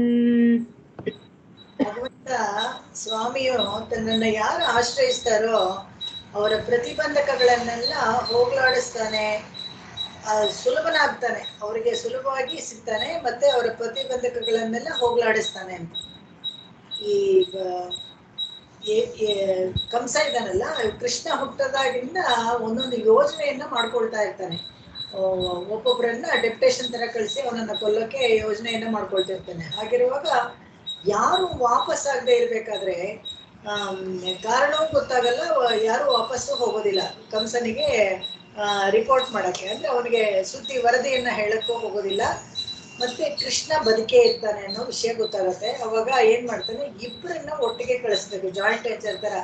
ಅವಾಗ ಈ ಕಪಿತಾಸುರ ಮತ್ತೆ ಈ ವತ್ಸಾಸುರ ಅನ್ನೋರಿಬ್ರು, ಈ ಅಸುರರಲ್ಲೇ ರೂಪವನ್ನ ಬದಲಾಯಿಸ್ಕೊಂಡು ಒಂದು ಬೇಲದ ಹಣ್ಣ ಆಕಾರದಲ್ಲಿ ಒಬ್ಬ, ಕಪಿತ ಅಂದ್ರೆ ಬೇಲದ ಹಣ್ಣು, ಆ ಬೇಲದ ಹಣ್ಣ ಆಕಾರದಲ್ಲಿ ಒಬ್ಬ, ಮತ್ತೆ ವತ್ಸಾಸುರ, ಇವರಿಬ್ರು ಜಾಯಿಂಟ್ ವೆಂಚರ್ ಮಾಡ್ತಾರೆ. ನೀನು ಹಾಗೆ ಕೃಷ್ಣನನ್ನ ಕರ್ಕೊಂಡು ಬಾ, ನಾನು ಮೇಲಿಂದ ಬೀಳ್ತೀನಿ, ಅವಾಗ ನೀನು ಅವನ ನನ್ನ ಹತ್ರಕ್ಕೆ ಕರ್ಕೊಂಡು ಬಾ, ಅವನ ತಲೆ ಮೇಲೆ ಬಿಟ್ಟು ದೊಡ್ಡದಾಗಿ ಕೃಷ್ಣನನ್ನ ಸಂಹಾರ ಮಾಡ್ಬೇಡೋಣ ಅಂತ ಒಂದು ಯೋಜನೆ ಹಾಕೊಂಡ್ ಬರ್ತಾರೆ. ಈ ವರಂಕುಂಡ ಅಂತ ಹೇಳಿದ್ರೆ ಈ ಪ್ರಸಾದಗಳನ್ನು ಗಳಿಸ್ಕೊಂಡು ಎಂದರ್ಥ. ಶಾಸ್ತ್ರಗಳಲ್ಲಿ ವಿಧಿಸಿರುವ ರೀತಿಯಲ್ಲಿ ಆಶ್ರಯಿಸಬೇಕು ಅನ್ನೋದು ಅದು. ಹಾಗೆ ಬಾಳಕ್ಕೆ ಯಾರು ಕಲಿತಾರೋ ಅಂದ್ರೆ ಆನೇಕಗಳನ್ನು ಶಾಸ್ತ್ರೀಯವಾಗಿ ಶಾಸ್ತ್ರಬದ್ಧವಾಗಿ ಯಾರು ನಿರೂಪಿಸ್ತಾರೋ ಅವರನ್ನ ಆಶ್ರಿತರು ಅಂತ ಲೆಕ್ಕಕ್ಕೆ ತಗೊಳ್ತಾನೆ ಭಗವಂತ. ಅವರನ್ನ ಯಾವುದೇ ಕಾರಣಕ್ಕೂ ಕೈ ಬಿಡೋದಿಲ್ಲ, ಅವರನ್ನ ಕಾಪಾಡ್ತಾರೆ, ಈ ರಕ್ಷಿಸ್ತಾನೆ. ಯಾಕಂದ್ರೆ ಜಗದ್ ರಕ್ಷಣಾ ಕಾರಣಗಳಲ್ಲಿ ಅದು ಒಂದು. ಏನಪ್ಪಾ ಅಂತ ಹೇಳಿದ್ರೆ, ಯಾರು ಶಾಸ್ತ್ರ ಸಮ್ಮತವಾಗಿ ನಡ್ಕೊಳ್ತಾರೋ ಅವರನ್ನ ಕಾಪಾಡ್ಬೇಕು ಅಂತ. ಧರ್ಮೋ ರಕ್ಷತಿ ರಕ್ಷಿತ ಅಂತ ಹೇಳ್ತಾರೆ. ಯಾರು ಧರ್ಮ ಮಾರ್ಗವಾಗಿ ನಡೀತಾ ಇರ್ತಾರೋ ಅವ್ರಿಗೆ ರಕ್ಷಣೆಯನ್ನ ಕೊಡೋದೇ ಅವನ ಉದ್ದೇಶ ಭಗವಂತನದು. ಅವನು ರಕ್ಷಿಸ್ತಾನೆ.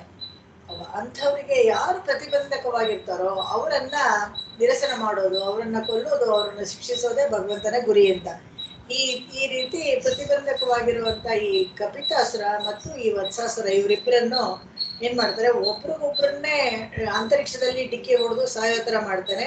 ಇದೆಲ್ಲ ಒಂಥರ ಚಮತ್ಕಾರಿಯ ಮಾಯನ್ ಅಂತ ಹೇಳ್ತಾರಲ್ಲ, ಆ ತರ ಕೃಷ್ಣಾವತಾರದಲ್ಲಿ ಚಮತ್ಕಾರವಾಗಿ ಕೊಲ್ಲುವಂಥದ್ದು. ಯಾಕಂದ್ರೆ ಸಣ್ಣ ಹುಡುಗ ಇವನು. ಅಸುರರೆಲ್ಲ ದೈತ್ಯಾಕಾರದವರು, ತುಂಬಾ ಶಕ್ತಿ ಇರೋರು. ಕೃಷ್ಣಾವತಾರದಲ್ಲಿ ಕೃಷ್ಣ ಮಗುವಾಗಿರ್ಬೇಕಾದ್ರೆ ಈ ಕೆಲಸ ಎಲ್ಲ ಮಾಡ್ತಾನೆ. ಮಗು ಅಂತ ಹೇಳಿದ್ರೆ ಸಣ್ಣ ಬಾಲಕನಾಗಿ ಇರ್ಬೇಕಾದ್ರೆ ಕಾಡಲ್ಲಿ ಹೋಗಿ ಹಸು ಕರುಗಳನ್ನ ಮೇಯಿಸ್ತಾ ಇದ್ದಾಗ ಒಂದು ವತ್ಸ ಅಂದ್ರೆ ಕರು.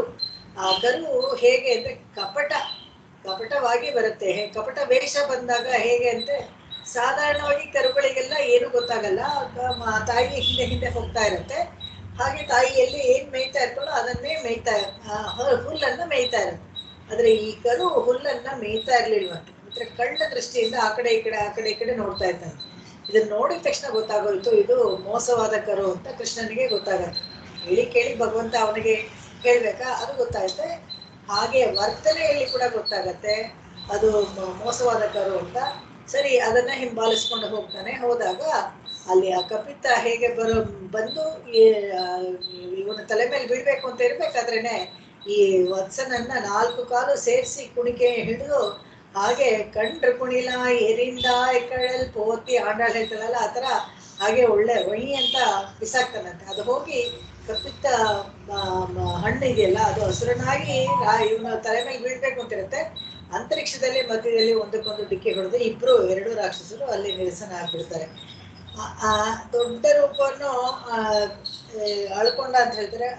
ಯಾರು ಎಲ್ಲಿ ஞாலம்மளந்த ಅಡಿ ಕೇಳ್ಕೊಂಡ ಅವನ್ ಇದನ್ನೆಲ್ಲ ಹೇಗ್ ಮಾಡ್ದ ಅಂತ ಹೇಳಿದ್ರೆ, ಚಿಕ್ಕ ಪಾದ ಇದ್ರೆ ಕೂಡ ಆ ಇಡೀ ಜಗತ್ತನ್ನ ಅಳ್ಕೊಂಡಲ್ಲ, ಆ ಅನಂತರ ದೊಡ್ಡ ರೂಪವಾಗಿ ಎಲ್ಲವನ್ನ ಅಳ್ಕೊಂಡಲ್ಲ. ಇದು ಬೇತುರುವ ಎಂದು ಹೇಳಿದ್ದಾರೆ. ಇದನ್ನ ಚಿಕ್ಕವನಾಗಿದ್ದು ಹೇಗೆ ಆ ದೊಡ್ಡ ರಾಕ್ಷಸನ ಸಾಯಿಸಿದ್ನು, ಅದೇ ಚಿಕ್ಕವನಾಗಿ ಬಂದು ದೊಡ್ಡದಾಗಿ ಎಲ್ಲ ಜಗತ್ತನ್ನ ಆಳ್ಕೊಂಡಲ್ಲ, ಅದೇ ತರ ಮಾಡ್ದ ಇವನು ಅಂತ ಇಲ್ಲಿ ಹೇಳ್ತಾರೆ. ಈ ವೇತುರುವ ಅಂತ ಹೇಳಿದ್ರೆ ಬೇರೆ ಬೇರೆ ರೂಪವನ್ನ ತಗೊಳ್ತಾನೆ. ಹೇಗೆಂದ್ರೆ ವಾಮನನಾಗಿ ತ್ರಿವಿಕ್ರಮ ಆಗೋದು, ಮತ್ತೆ ಇಲ್ಲಿ ದೊಡ್ಡದಾಗಿ ಚಿಕ್ಕದಾಗಿದ್ದ ಕಪಿತ ದೊಡ್ಡದಾಗಿ ಬಂದು ಬೀಳ್ತಾ ಇರ್ಬೇಕಾದ್ರೆ ಇವನು ವತ್ಸಾಸುರನನ್ನ ಕುಣಿಕೆ ತರ ಬೀಸಿ ಅದಕ್ಕೆ ಡಿಕ್ಕಿ ಹೊಡೆದು ಎರಡನ್ನ ಕೊಲೆ ಮಾಡೋದು, ಸಂಹಾರ ಮಾಡೋದು. ಈ ವಾಮನ ವೃತ್ತಿಯಾಗಿ ಚಿಕ್ಕ ಪಾದವನ್ನು ಮೊದಲಿಗೆ ತೋರಿಸಿ ಆಮೇಲೆ ತ್ರಿವಿಕ್ರಮನಾಗಿ ಎಲ್ಲವನ್ನ ಆಳ್ಕೊಳ್ತಾನಲ್ಲ, ಅದು ವೇತುರುವ ಎನ್ನೋದಕ್ಕೆ ಅದೇ ಅರ್ಥ. ಅಂದ್ರೆ ಬದಲಾಯಿಸ್ಕೊಳ್ಳೋದು, ತಕ್ಷಣ ರೂಪವನ್ನ ಬದಲಾಯಿಸಿ ಮಾಯೆಯನ್ನ ಮಾಡ್ತಾನೆ ಕೃಷ್ಣ ಅವತಾರದಲ್ಲಿ. ಅದನ್ನ ಇಲ್ಲಿ ತೋರಿಸ್ಕೊಡ್ತಾನೆ. ಮುಂದಿನ ಹಾಡ್ಬೋಣ. ಅವನ್ ಕಂಡಾಯಿನಲ್ ನೆಂಜೇ, அவன் கண்டாய்நல் நெஞ்சே, ஆரருளும் கேடும் ஆரருளும் கேடும், அவன் கண்டாய் ஐம்புலனாய் நின்றான், அவன் கண்டாய் ஐம்புலனாய் நின்றான், அவன் கண்டாய் காத்து தீ நீர்வான் கருவறை, அவன் கண்டாய் காற்று தீ நீர்வான் கருவறை, மண்காரோதம் சீத்தம் தீ ஆவானும் சென்று, மண்காரோத சீற்றத்தீ ஆவானும் சென்று, அவன் கண்டாய் நல் நெஞ்சே ஆரருளும் கேடும், அவன் கண்டாய் ஐம்புலனாய் நின்னான், அவன் கண்டாய் காத்து தீ நீர்வான் கருவறை, மண்காரோதம் சீத்தம் தீ ஆவானும் சென்று, அவன் கண்டாய்நல் நெஞ்சே ஆரருளும் கேடும், அவன் கண்டாய் ஐம்புலனாய் நின்றான், அவன் கண்டாய் காற்று தீ நீர்வான் கருவறை, மண்காரோத சீற்றத்தீ ஆவானும் சென்று, ಅವನ್ ಕಂಡಾಯ್ ನಲ್ ನೆಂಜೆ. ನಲ್ ನೆಂಜೆ ಅಂದ್ರೆ ನಮ್ಮ ಮನಸ್ಸಿಗೆ ಅಡ್ರೆಸ್ ಮಾಡಿ ಕೇಳ್ತಾರೆ. ಅವನ್ ಯಾರು ಅನ್ಕೊಂಡಿದೆ ಗೊತ್ತಾ, ಭಗವಂತ ಯಾರು? ಅವನ್ ಕಂಡಾಯ್ ನಲ್ ನೆಂಜೆ, ಗೊತ್ತಾಯ್ತಾ ಯಾರು ಅಂತ? ಆರರುಳುಂ ಕೇಡುಂ, ಒಳ್ಳೇದು ಕೆಟ್ಟದು ಎಲ್ಲವನ್ನು ಮಾಡೋದು, ಎಲ್ಲ ನಡೆಯೋದು ಎಲ್ಲ ಅವನ ಸಂಕಲ್ಪದಿಂದನೇ. ಅವನ್ ಕಂಡಾಯ್ ಐಂಬುಲನಾಯ್ ನಿನ್ರಾನ್, ಪಂಚಭೂತವಾಗಿ ಪಂಚೇಂದ್ರಿಯವಾಗಿ ಪಂಚತನ್ಮಾತ್ರೆಯಾಗಿ ಎಲ್ಲವೂ ಅವನಾಗೆ ನಿಂತಿದ್ದಾನೆ. ಅವನ್ ಕಂಡಾಯ್ ಕಾತ್ ತೀ ವಾನ್ ಕರುವರೈ ಎಲ್ಲ ಹೇಳ್ತಾರೆ ಇಲ್ಲಿ. ಪಂಚಭೂತಗಳಲ್ಲಿ ಕಾತ್ ಅಂದ್ರೆ ಗಾಳಿ, ತೀ ಅಂದ್ರೆ ಬೆಂಕಿ, ನೀರಂದ್ರೆ ಕಪ್ಪು ನೀರು, ವಾನ್ ಅಂದ್ರೆ ಆಕಾಶ, ಇವೆಲ್ಲವೂ ಅವನೇ ಆಗಿದ್ದಾನೆ. ಕರುವರೈ, ಕರುವರೈ ಅಂದ್ರೆ ಕಪ್ಪು ಬಣ್ಣದ ಬೆಟ್ಟಗಳು, ಪರ್ವತಗಳು ದೂರದಿಂದ ಕಾಣುತ್ತಲ್ಲ, ಈ ಸ್ಥೂಲವಾದ ಸೂಕ್ಷ್ಮವಾದ ಎಲ್ಲ ಪದಾರ್ಥಗಳು ಅವನೇ. ನಮಗೆ ಕಣ್ಣಲ್ಲಿ ಕಾಣುವಂಥದ್ದು, ಕಾಣದೇ ಇರುವಂಥದ್ದು, ಪ್ರತಿಯೊಂದು ನೋಡಿ ಮುಟ್ಟಕ್ಕೆ ಮೂಸಕ್ಕೆ ಏನಾಗತ್ತೋ ಅವೆಲ್ಲರೂ ಅವನೇ, ಭಗವಂತನಿಂದನೇ ಎಲ್ಲ ಉಂಟಾಗಿರೋದು ಅಂತ ಇಲ್ಲಿ ಹೇಳ್ತಾರೆ. ಕರುವರೈ ಮಣ್ಕಾರೋದ, ಮಣ್ಣು ಭೂಮಿ ಅದು, ಮತ್ತೆ ಕಾರೋದಂ ಅಂದ್ರೆ ಈ ನೀಲವರ್ಣದ ಸಮುದ್ರ ಇದೆಯಲ್ಲ ಅದು ಕೂಡ ಅವನೇ. ಶೀತಂತಿ ಯಾವಾನು ಶೆಂಡ್ರ ಅಂತ ಹೇಳ್ತಾರೆ. ಯಾರಪ್ಪ ಅಂತ ಹೇಳಿದ್ರೆ ಈ ಅಗ್ನಿ ಇದೆಯಲ್ಲ, ಆ ಅಗ್ನಿ ಮತ್ತೆ ಕೋಪದಿಂದ ದಹಿಸಬಲ್ಲ ಬಡಬಾಗ್ನಿ, ಕೋಪದಿಂದ ದಹಿಸುವಂತ ಬಡಬಾಗ್ನಿ ಕೂಡ ಅವನೇ, ಅದನ್ನು ಕೂಡ ಅವನೇ ಅಂತ. ಹೇಗೆ ಅಂದ್ರೆ ಈ ಸ್ವಸ್ಥಾನೇಷು ಮರುದ್ಗಣಾನ್ ನಿಯಮಯನ್ ಸ್ವಾಧೀನ ಸರ್ವೇಂದ್ರಿಯ, ಇದನ್ನ ಇದು ಕಾಮಸಿಕ ಅಷ್ಟಕದಲ್ಲಿ ನಾವು ನೋಡ್ಬೋದು. ಈ ಯೋಗ ದಿಶೆಯಲ್ಲಿ ಯೋಗ ನರಸಿಂಹರು ಕೂತ್ಕೊಂಡಿರೋದು ವೇಳುಕೈನಲ್ಲಿ, ಅದನ್ನ ನಾವು ನೋಡ್ತೀವಿ. ಯೋಗ ದಿಶೆಯಲ್ಲಿ ಇರ್ಬೇಕಾದ್ರೆ ಹೇಗೆ, ಯಾಕೆ ಹಾಗೆ ಉಸಿರನ್ನ ಕುಂಭಕವಾಗಿ ಇಟ್ಕೊಂಡು ಭದ್ರವಾಗಿ ಹಾಗೆ ಕೂತಿದ್ದಾನೆ ಅಂದ್ರೆ, ಸ್ವಸ್ಥಾನೇಷು ಮರುದ್ಗಣಾನ್, ಮರುತ್ಗಳೆಲ್ಲ ಅವ್ರವ್ರ ಸ್ಥಾನದಲ್ಲಿ ಇರ್ಬೇಕು ಅಂದ್ರೆ ಅವನ ಉಸಿರನ್ನ ಬಿಗಿ ಹಿಡ್ಕೊಳ್ತಾನಂತೆ. ಎಲ್ಲಾದ್ರೂ ಒಂದ್ ಕಡೆ ಏನಾದ್ರೂ ವಿಕೋಪವನ್ನ ನಾವು ಕಾಣ್ತೀವಿ, ಪ್ರಕೃತಿನಲ್ಲಿ ವಿಕೋಪವನ್ನ ಕಾಣ್ತೀವಿ ಅಂತ ಹೇಳಿದ್ರೆ ಭಗವಂತ ನಮ್ಮನ್ನ ಶಿಕ್ಷಿಸ್ತಾ ಇದ್ದಾನೆ ಅಂತ ನಾವು ಅರ್ಥ ಮಾಡ್ಕೊಳ್ಬೇಕು. ಯಾಕಂದ್ರೆ ಸ್ವಲ್ಪನೇ ಅವನು ಆ ಉಸಿರನ್ನ ಬಿಟ್ರೆ ಕೂಡ 49 ಮರುತುಗಳಿವೆಯಲ್ಲ, ವ್ಯತ್ಯಾಸವಾಗಿ ಚಂಡಮಾರುತ ಮತ್ತೆ ಮಂದಮಾರುತ ಇವುಗಳೆಲ್ಲಾನು ಆ ವ್ಯತ್ಯಾಸಗಳನ್ನೇ ಆ ಮರುತುಗಳಾಗಿರೋದು, ಅವುಗಳೆಲ್ಲ ನಾಶವನ್ನ ಏರ್ಪಡಿಸ್ಬಿಡತ್ತೆ. ಪ್ರಕೃತಿಯಲ್ಲಿ ವಿಕೋಪವನ್ನ ನಾವು ಕಾಣ್ಬೋದು. ಇದು ಎಲ್ಲ ಅವನ ಹಿಡಿತದಲ್ಲಿರೋದು. ಅದನ್ನ ಈ ಚೀತಂತಿ ಆವಾನು ಶೆಂಡ್ರ, ಅವನ ಕೋಪ ಬಂದ್ರೆ ನಮ್ಮನ್ನೆಲ್ಲ ಶಿಕ್ಷಿಸ್ಬೇಕು ಅಂತ ಹೇಳಿದ್ರೆ ಶೀತಂತಿ ಬಡಬಾಗ್ನೆ ಆಗ್ತಾನೆ. ಅಲ್ಲಿ ಒಂದು ಪ್ರಳಯ, ದೈನಂದಿಕ ಪ್ರಳಯವೇ ನಡೆದು ಹೋಗುತ್ತೆ. ಜಲಪ್ರಳಯ ಆಗ್ಬೋದು ಅಥವಾ ಅಗ್ನಿ ಆಗ್ಬೋದು, ಭೂಕಂಪ ಆಗ್ಬೋದು, ಏನೇ ಆಗ್ಬೋದು. ಆವಾನು ಶೆಂಡ್ರ, ಕೋಪ ಬಂದ್ರೆ ಆತರ ಅವನು ನಮ್ಗೆ ಶಿಕ್ಷೆ ಕೊಡ್ತಾನೆ ನಮ್ಗೆ. ಅದು ಅವನ ಕೆಲಸನೇ. ಚೆನ್ನಾಗಿ ಪ್ರಕೃತಿನಲ್ಲಿ ಎಲ್ಲ ಸುಂದರವಾಗಿ ಸಂತೋಷವಾಗಿರೋದಕ್ಕೆ ಕಾರಣನೂ ಅವನೇನೆ. ಹಾಗೇನೆ ಪ್ರಕೃತಿಯಲ್ಲಿ ವಿಕೋಪ ಆಗಿ ಜನಗಳು ತತ್ತರಿಸಿ ಹೋಗ್ಬೇಕಾದ್ರೆ ಕೂಡ ಅದಕ್ಕೂ ಕಾರಣ ಅವನೇನೆ. ಯಾಕಂದ್ರೆ ಶಿಕ್ಷೆಯ ರೂಪದಲ್ಲಿ ಇದನ್ನೆಲ್ಲ ಮಾಡ್ತಾನೆ. ಅದನ್ನ ನೋಡು ಸರ್ವೇಶ್ವರ ಅಲ್ವೇ. ಯಾಕಂದ್ರೆ ಎಲ್ಲ ಜಗದ್ರಕ್ಷಣ ಕಾರಣ ಹೇಗೋ ಹಾಗೇನೆ ಶಿಕ್ಷೆನೂ ಮಾಡ್ತಾನೆ. ತಪ್ಪು ಮಾಡಿದಾಗ ಅದರಿಂದ ಪರಮಾತ್ಮ ಅಲ್ಲಿ ಉಜ್ಜೀವನ ಮಾಡೋಕ್ಕೆ ಒಂದು ವಹೆ. ಯಾಕಂದ್ರೆ ಲಯ ಆಗ್ಲೇಬೇಕು. ಸೃಷ್ಟಿ ಸ್ಥಿತಿ ಲಯ ಅಂತ 3 ಇರ್ಬೇಕಾದಾಗ ಯಾವಾಗ ಕೆಲವೆಲ್ಲ ಬಿಯಾಂಡ್ ರಿಪೇರ್ ಅಂದ್ರೆ ಇನ್ನು ಇದು ಸರಿ ಮಾಡಕ್ಕೆ ಆಗೋದೇ ಇಲ್ಲ ಅಂದಾಗ ಲಯಕಾರಕ ಆಗ್ತಾನೆ. ಮತ್ತೆ ಎಲ್ಲ ಹೊಸದಾಗಿ ಶುರು ಮಾಡ್ಬೇಕಾಗತ್ತೆ. ಪುನಃ ಕೃತಯುಗ ಅಂಕುರ, ಮತ್ತೆ ಕೃತಯುಗ ಅಂಕುರ ಆಗ್ಬೇಕಾಗತ್ತೆ. ಅವಾಗ ಎಲ್ಲವನ್ನ ಲಯ ಮಾಡ್ಬೇಕಾಗತ್ತೆ. ಲಯ ಮಾಡ್ಬೇಕಾದಾಗ ಶೀತತ್ತಿ ಅದು ಇದೆಯಲ್ಲ, ಬಡಬಾಗ್ನಿ ಮತ್ತೆ ಈ ಅರ್ಥಕ್ವೇಕ್ ಏನಪ್ಪ, ಭೂಕಂಪ ಮತ್ತೆ ಜಲಪ್ರಳಯ ಇವುಗಳೆಲ್ಲ ಆಗ್ಬೇಕಾಗತ್ತೆ. ಮತ್ತೆ ಎಲ್ಲ 0 ಅಂತ ಶುರು ಮಾಡಿ ಮತ್ತೆ ಪ್ರಕೃತಿಯನ್ನ ಹೊಸದಾಗಿ ಶುರು ಮಾಡ್ಬೇಕಾಗತ್ತೆ. ಅದನ್ನ ತೋರಿಸ್ಕೊಡ್ತಾರೆ. ಮುಂದಿನ ಹಾಡ್ಬೋದು. ಚಂದ್ರದಿಲಂಗೈ ಮೇಲ್ செவ்வே, சென்றதிலங்கை மேல் செவ்வே, தன் சீத்தத்தால் கொன்றது இராவணனை கூறுங்கால், தன் சீற்றத்தால் கொன்றது ராவணனை கூறுங்கால், நின்றதுவும் வேயோங்கு தன் சாரல் வேங்கடமே, நின்றதுவும் வேயோங்கு தன் சாரல் வேங்கடமே, விண்ணவர்த்தம் வாயோங்கு தொல்புகழான் வந்து, விண்ணவர்த்தம் வாயோங்கு தொல்புகழான் வந்து, சென்றதிலங்கை மேல் செவ்வே தன் சீத்தத்தால் கொன்றது இராவணனை கூறுங்கால், நின்றதுவும் வேயோங்கு தன் சாரல் வேங்கடமே, விண்ணவர்த்தம் வாயோங்கு தொல்புகழான் வந்து. சென்றது இலங்கை மேல் செவ்வே தன் சீற்றத்தால் கொன்றது இராவணனை கூறுங்கால், நின்றதுவும் வேயோங்கு தன் சாரல் வேங்கடமே, விண்ணவர்த்தம் வாயோங்கு தொல்புகழான் வந்து.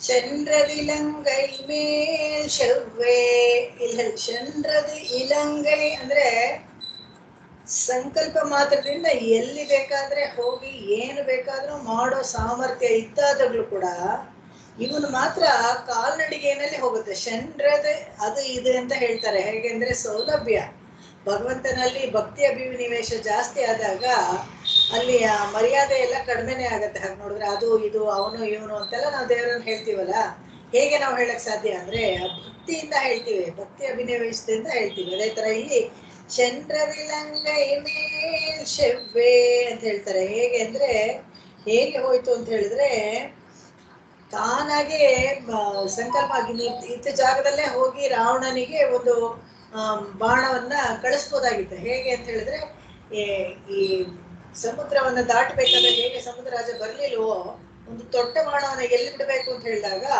ಅಲ್ಲಿ ಆ ದ್ವೀಪದಲ್ಲಿ ಮಂದೇಹ ಪರ್ವತದಲ್ಲಿ ರಾಕ್ಷಸರಿದ್ದಾರೆ, ಅಲ್ಲಿಗೆ ಬಿಡು ಅಂತ ಹೇಳಿದಾಗ ಅಲ್ಲಿಗೆ ರಿಮೋಟ್ ಆಗಿ ಬಿಡ್ತಾನೋ ಇಲ್ವೋ, ಹಾಗೆ ಹಾಗೆ ಬಿಟ್ಟಾಗ ಹಾಗೆ ಬಿಡೋ ಸಾಮರ್ಥ್ಯ ಇದ್ದಾಗ ಕೂಡ ಹಾಗೆ ಮಾಡ್ಲಿಲ್ವಂತೆ. ಕಾಲ್ನಡಿಗೆಯಲ್ಲಿ ನಡ್ಕೊಂಡ್ ಬಂದ. ಎಲ್ಲಿಂದ? ಜನಾಸ್ಥಾನದಿಂದ ಲಂಕೆವರೆಗೂ ಕಾಲ್ನಡಿಗೆಯಲ್ಲಿ ರಾವಣನನ್ನ ಹುಡ್ಕೊಂಡ್ ಬರ್ತಾರೆ. ಹೇಗೆ ಅಂದ್ರೆ ತನ್ ಶೀತತ್ತಾಲ್ ಹೀಗೆ ಕೋಪದಿಂದ ಬಂದಂತೆ. ಯಾಕೆ ಅಂತ ಹೇಳಿದ್ರೆ ಸೀತೆ ಮೇಲೆ ಅಪಚಾರ ಪಟ್ಟಿದ್ನಲ್ಲ, ಅದರಿಂದ ಆ ಕೋಪದಿಂದ ಬಂದ. ಕೊಂಡ್ರದೈ ರಾವಣನೈ ಕೂರುಂಗಾಲ್ ಅಂತ ಹೇಳಿದ್ರೆ ಹೇಳ್ಬೇಕು ಅಂತ ಹೇಳಿದ್ರೆ ಕೋಪದಿಂದಾನೇ ಕೊಂದ. ಹೇಗೆ ಕೋಪದಿಂದ ಕೊಂದ ಅಂತ ಹೇಳಿದ್ರೆ ಶ್ರೀರಾಮಚಂದ್ರ ಅನ್ನೋ ಹೆಸರಲ್ಲೇ ಆ ಚಂದ್ರ ಅಂತ ಬರುತ್ತಲ್ಲ, ತಂಪಾದ ಸ್ವಭಾವದವನು ಅಂತ ಅರ್ಥ.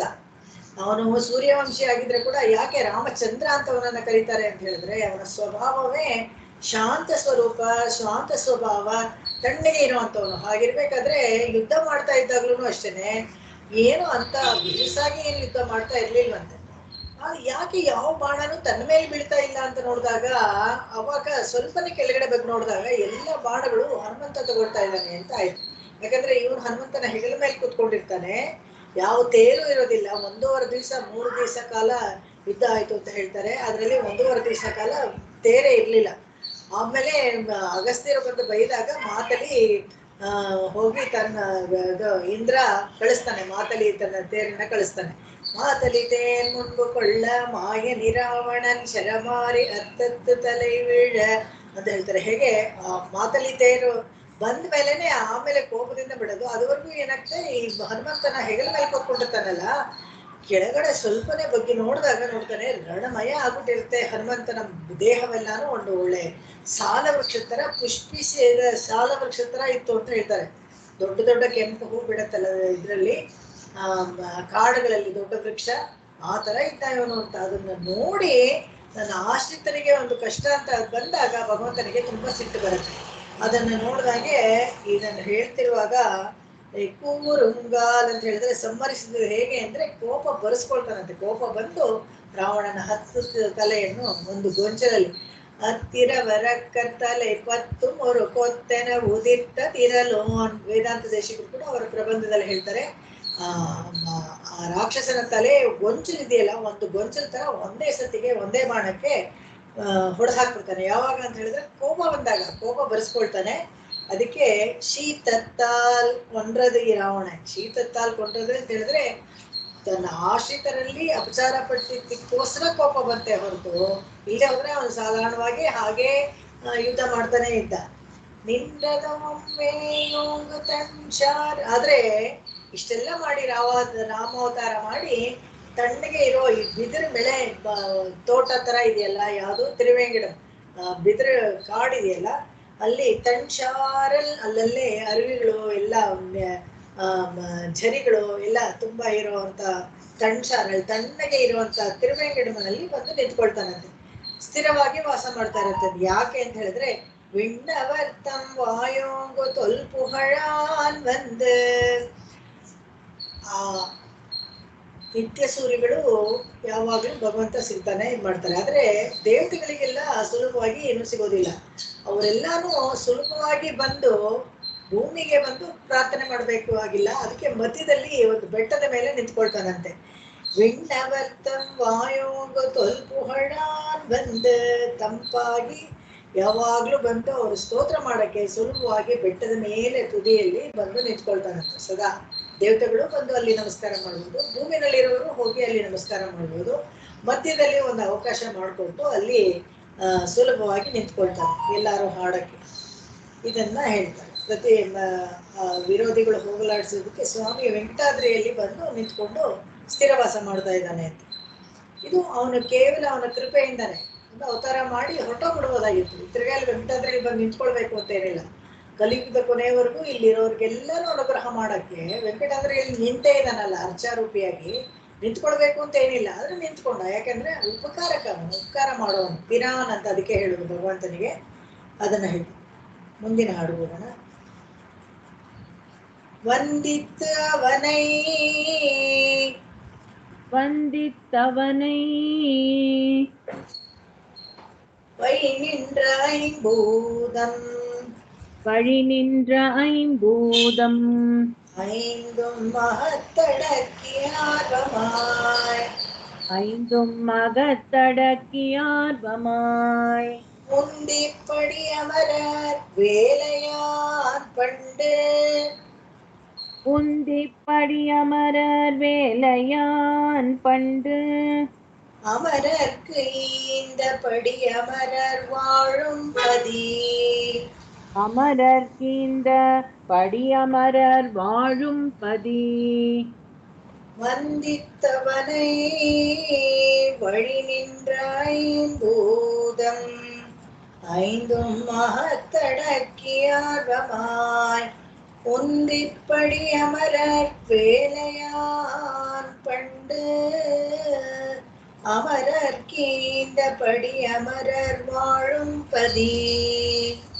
வந்தித்தவனை வழி நின்ற ஐம்பூதம் ஐந்தும் மகத்தடக்கியார்வமாய் உந்திப்படி அமரர் வேலையான் பண்டமரர் இந்த படியமரர் வாழும் பதி.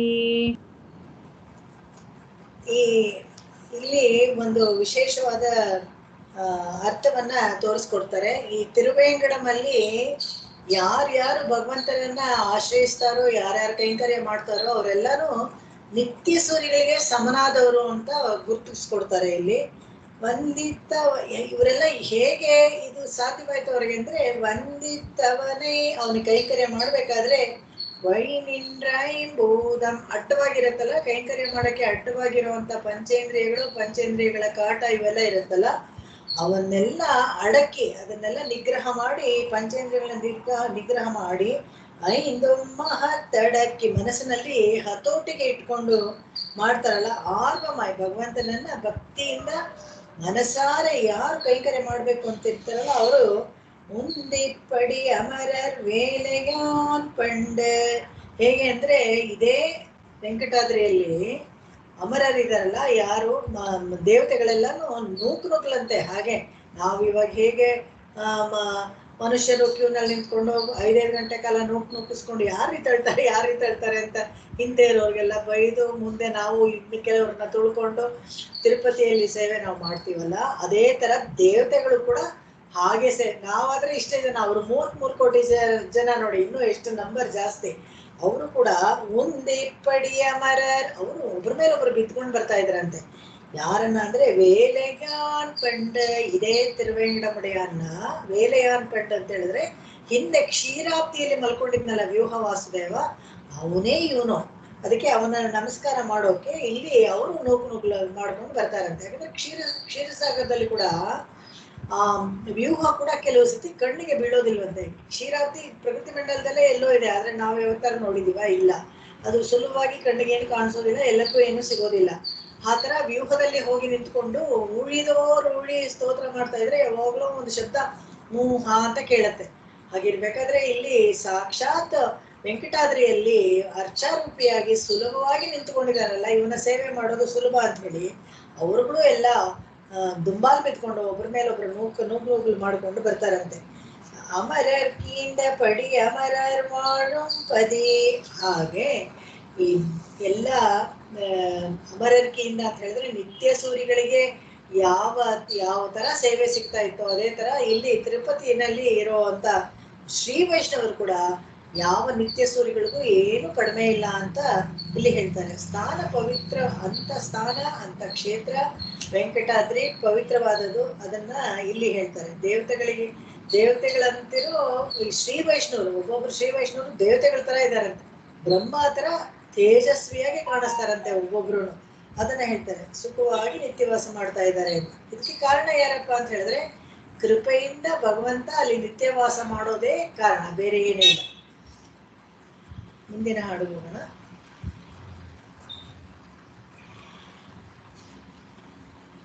பதியமைந்து நாடி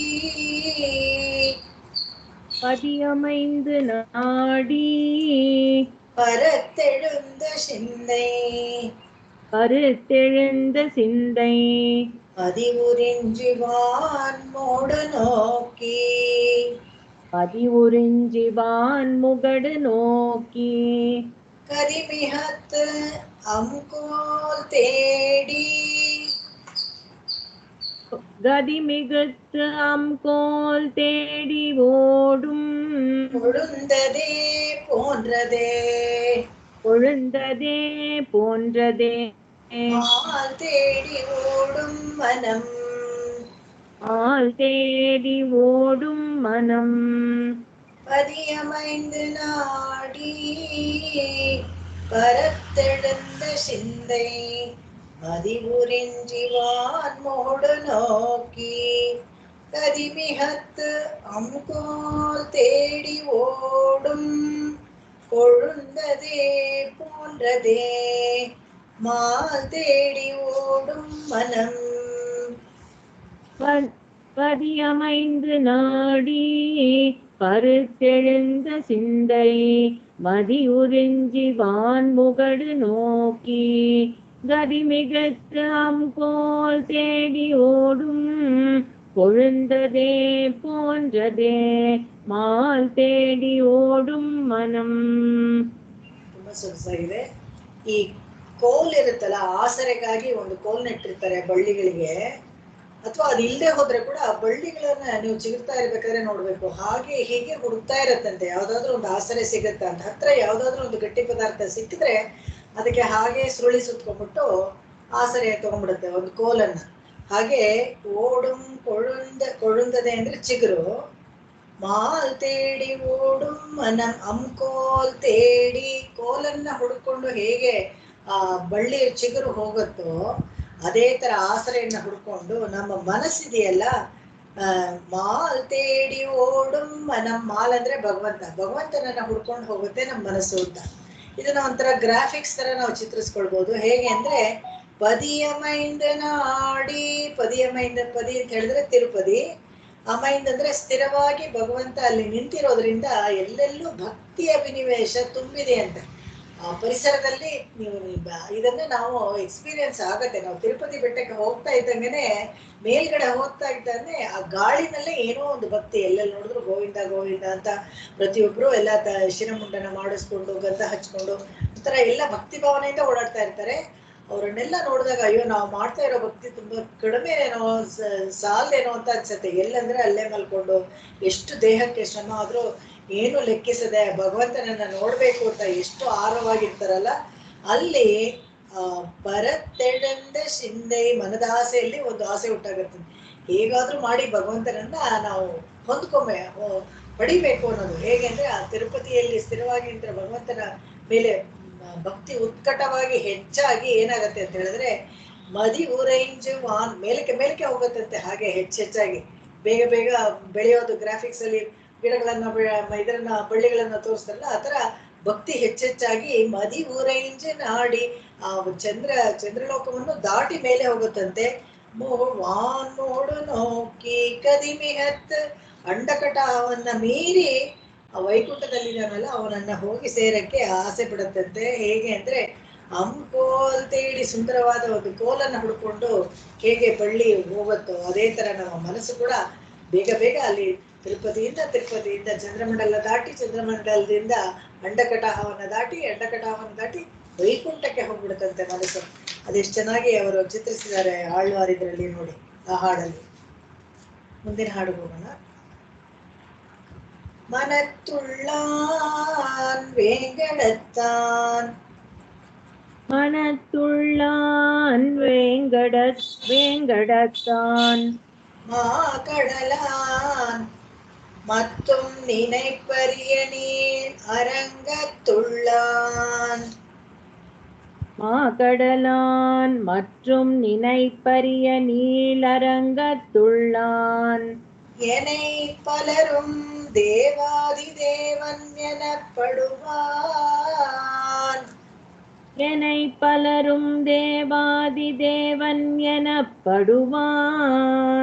முன்னொரு நாள் மாவாய் பிளந்த மகன் முன்னொரு நாள் மாவாய் பிளந்த மகன் மனத்துள்ளான் வேங்கடத்தான் மாகடலான் மத்தும் நினைப்பரிய நீளரங்கத்துள்ளான் எனை பலரும் தேவாதி தேவன் எனப்படுவான் முன்னொரு நாள் மாவாய் பிளந்த மகன் மனத்துள்ளான் வேங்கடத்தான் மாகடலான் மற்றும் நினைப்பரிய நீளரங்கத்துள்ளான் எனை பலரும் தேவாதி தேவன் எனப்படுவான் ಮುನ್ನೊರು ನಾಳ್ ಮಾವಾಯ್ ಪಿಳಂದ ಮಗನ್.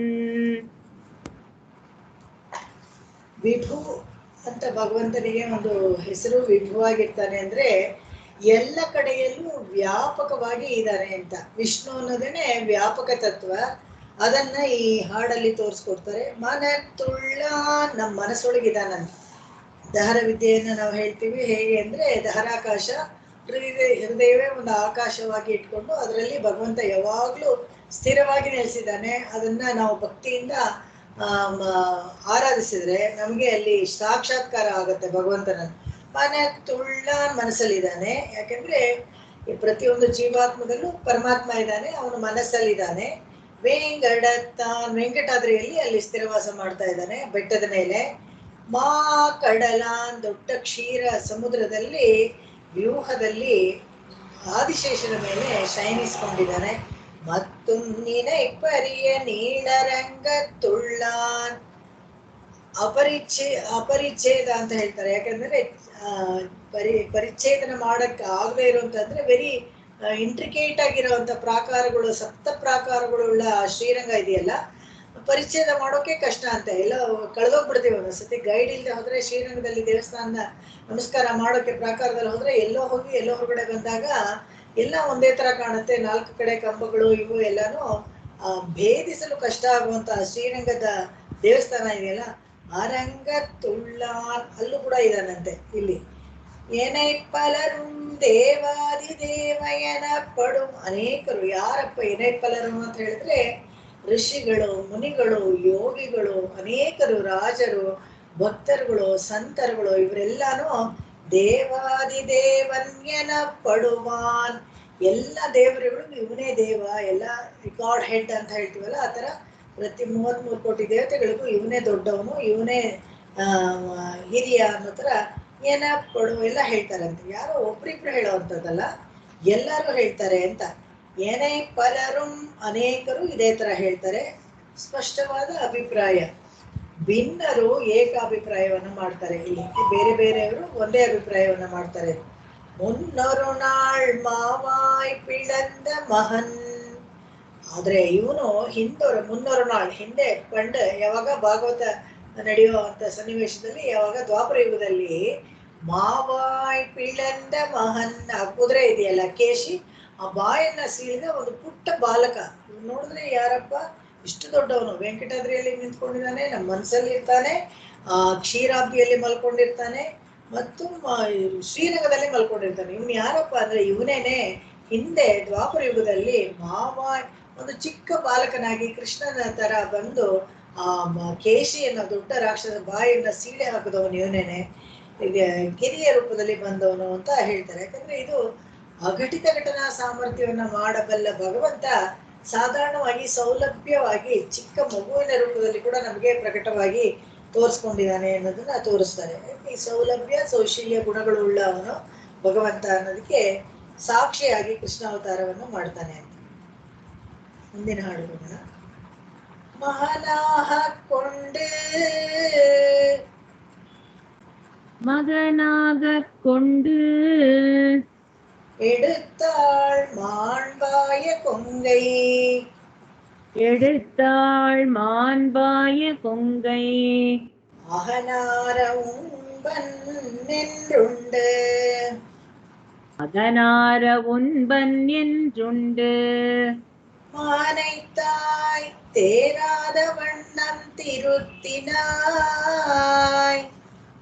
மகனை தாய் தேராத வண்ணம் திருத்தினாய் தென்னிலங்கை நீராக எய்தழித்தாய் நீ தென்னிலங்கை நீராக எய்தழித்தாய் நீ மகனாகக் கொண்டு எடுத்தாள் மாண்பாய கொங்கை அகனார உண்பன் என்றுண்டு மகனை தாய் தேராத வண்ணம் திருத்தினாய் தென்னிலங்கை நீராக எய்தழித்தாய் நீ மகனாகக் கொண்டெடுத்தாள் மாண்பாய கொங்கை அகனார உண்பன் என்றுண்டு மகனை தாய் தேராத வண்ணம் திருத்தினாய் தென்னிலங்கை நீராக எய்தழித்தாய் நீ. ತುಂಬಾ ಸೊಗಸಾದ ವೃತ್ತಾಂತ ಈ ಪೂತನಿ ಸಂಹಾರ. ಅನೇಕ ಕಡೆ ಇದು ಪುನರುಕ್ತಿ ಆಗಿದ್ರೆ ಕೂಡ ಪುನರುಕ್ತಿ ದೋಷನೇ ಬರದೇ ಇರೋ ತರ ನೋಡ್ಕೊಳ್ತಾರೆ ಆಳ್ವಾರ ಆಚಾರ್ಯರುಗಳು ಕವಿಗಳು ಎಲ್ಲ. ಹೇಗೆ ಅಂತ ಹೇಳಿದ್ರೆ ಈ ಪೂತನಿ ಸಂಹಾರದ ವೃತ್ತಾಂತವನ್ನ ಕೇಳಿದವರಿಗೆಲ್ಲ ಮತ್ತೆ ಸ್ತನ್ಯಪಾನ ಮಾಡೋ ಅವಕಾಶ ಇರೋದಿಲ್ಲ ಅನ್ನೋದೇ ಒಂದು ದೊಡ್ಡ ಭಾಗ್ಯ. ಯಾಕೆಂತ ಹೇಳಿದ್ರೆ ಮತ್ತೆ ನಮಗೆ ಜನ್ಮ ಇಲ್ಲ ಅನ್ನೋ ತರ ಒಂದು ಸಂದೇಶವನ್ನ ಕೊಡುವಂಥದ್ದು. ಇಲ್ಲಿ ಮಹನಾಹ ಕೊಂಡೇ ತನ್ನನ್ನ ತುಂಬಾ ಈ ಐಂದ್ರಜಾಲ ಇವೆಲ್ಲ ಕರಗತವಾಗಿರುವಂತ ರಾಕ್ಷಸರಿಗೆ ಸುಲಭವಾಗಿ ವೇಷವನ್ನು ಬದಲಾಯಿಸ್ಕೊಂಡು ಬರಕ್ಕೆ ಆಗ್ತಾ ಇತ್ತು. ಪೂತನಿ ಕಂಸನ ತಂಗಿ ಏನ್ ಮಾಡ್ತಾಳೆ, ಸುಲಭವಾಗಿ ಒಂದು ಭಕ್ತಿಯ ರೂಪದಲ್ಲಿ ಹಾರ್ಕೊಂಡು ಕಳ್ಳುರುವಾಯಿ ಬಂದು ಒಂದು ಪಕ್ಷಿ ತರ ಹಾಗೇ ಹಾರ್ಕೊಂಡು ಬಂದು ಇಳಿಬೇಕಾದ್ರೆ ಯಶೋದೆ ತರ ಇಳಿತಾಳಂತೆ. ಎಲ್ಲಿ ಇದರಲ್ಲಿ ಬೃಂದಾವನದಲ್ಲಿ ಅಲ್ಲಿ ಇಳಿದು ಮಹನ ಹಾಕೊಂಡು ಸಹಜವಾಗಿ ಮಗುವನ್ನ ಎತ್ಕೊಳ್ಳೋ ತರ ಒಂದು ತಾಯಿ ಹೇಗೆ ಹಗುರವಾಗಿ ತುಂಬಾ ಕೋಮಲವಾಗಿ ಎತ್ಕೊಳ್ತಾಳಲ್ಲ ಮಗುನ, ಆತರ ಮಹನ ಹಾಕೊಂಡು ನಿಧಾನವಾಗಿ ತಗೋತಾಳಂತೆ. ಡೌಟೇ ಬರಬಾರ್ದು ಯಾರಿಗೂ ಇವಳು ರಾಕ್ಷಸಿ ಅನ್ನೋ ತರ. ಅವಳು ಹಾಗೆ ತಗೊಂಡಾಗ ಕೃಷ್ಣ ಅದಕ್ಕೆ ಮೇಲೆ ಇದು ಯಾರಿಗೂ ಡೌಟೇ ಬರದೇ ಇರೋ ತರ ತುಂಬಾ ಹಶ್ವಾಗಿರೋ ಒಂಥರ ಹಾಗೆ ಕುಡಿತಾರಂತೆ ಹಾಲು. ಇವನು ಅಷ್ಟೇನೆ ಮಾಣ್ಬ ಎಡುತ್ತಾಳ್ ಮಾಣ್ಬಾಯ ಕೊಂಗೈ, ಹಾಗೆ ತುಂಬಾ ಸುಂದರವಾದ ತನ್ನ ಸ್ತನ್ಯವನ್ನ ತೆಗೆದು ಹಾಲನ್ನ ಕೊಡಕ್ಕೆ ಹೋಗ್ತಾಳಂತೆ. ಸುಂದರವಾದ ಸ್ತನ್ಯವನ್ನ ಕೊಡಕ್ಕೆ ಹೋದಲು ಅಂತ ಯಾಕೆ ಇಲ್ಲಿ ಮಾಣ್ಬಾಯ ಕೊಂಗೈ ಅಂತ ಹೇಳಿದ್ರು ಅಂದ್ರೆ ಕೃಷ್ಣನಕ್ಕೆ ಕೃಷ್ಣನಿಗೆ ಅಂತಾನೆ ಅವಳು ವಿಷಭರಿತವಾದ ಹಾಲನ್ನು ಕೃಷ್ಣನ್ಗೆ ಕೊಡ್ಬೇಕು ಅಂತ. ಯಾರಾದ್ರೂ ಒಂದ ವಸ್ತುವನ್ನ ಈ ತರ ಭಗವಂತನಿಗೆ ಸಮರ್ಪಿಸ್ತಾರ, ಅವಳು ಸಮರ್ಪಿಸಿದ್ಲು ಭಕ್ತಿಯಿಂದ. ಕೃಷ್ಣನಿಗೆ ಅಂತ ಹೇಳ್ಬಿಟ್ಟು ಮಾಣ್ಬಾಯ ಕೊಂಗೈ, ಅದಕ್ಕೆ ಮಾಣ್ಬಾಯಿ ಅಂತ ಪದ ಉಪಯೋಗಿಸ್ತಾರೆ. ಹಾಗೆ ಅಲ್ಲದೇನೆ ಅವಳು ವೇಷ ಮಾರಿಸ್ಕೊಂಡ್ ಬರ್ಬೇಕಾದ್ರೆ ಅಷ್ಟೇ ಸುಂದರವಾಗೂ ಇದ್ಲು ಅಂತ. ಆ ಕೊಂಗೈ ತುಂಬಾ ಆ ವಕ್ಷಸ್ಥಳ ತುಂಬಾ ಸುಂದರವಾಗೂ ಇತ್ತು ಅಂತ ಅದನ್ನ ಕೊಡ್ತಾಳೆ. ಅಹನಾರ ಉಣ್ಬನ್, ಅದಕ್ಕೆ ಇವನು ಅಷ್ಟೇ ಅಂತ ಎಷ್ಟೋ ವರ್ಷದಿಂದ ಹಸುವಾಗಿರೋ ತರ ಮತ್ತೆ ಹೊಟ್ಟೆ ತುಂಬಾ ಕುಡ್ದಂತೆ. ಅಯ್ಯಪ್ಪ ತೃಪ್ತಿ ಆಗೋ ತರ ಹಾಲು ಕುಡ್ದೆ ಅಂತ. ಅವಳು ಹೇಗೆ ಮಗ ಅಂತ ಎತ್ಕೊಂಡ್ಲು, ಇವನ್ ಹಾಗೆ ತಾಯಿನ್ ಕೊಂಡು ಹಾಗೆ ಕುಡ್ದ್ಬಿಟ್ನಂತೆ. ಕಪಟ ವೇಷ ಸೂತ್ರಧಾರಿ ಅವನು. ಎಂಡ್ರು ಉಂಡ ಹಾಗೆ ಕುಡ್ದ. ಹೇಗೆ ಅಂದ್ರೆ ಅವಳ ಜೀವ ಸಮೇತ ಹೀರ್ಬಿಡ್ತಾನೆ ಅವನ ಜೀವ ಸಮೇತ ಕೊಡ್ತಾನೆ.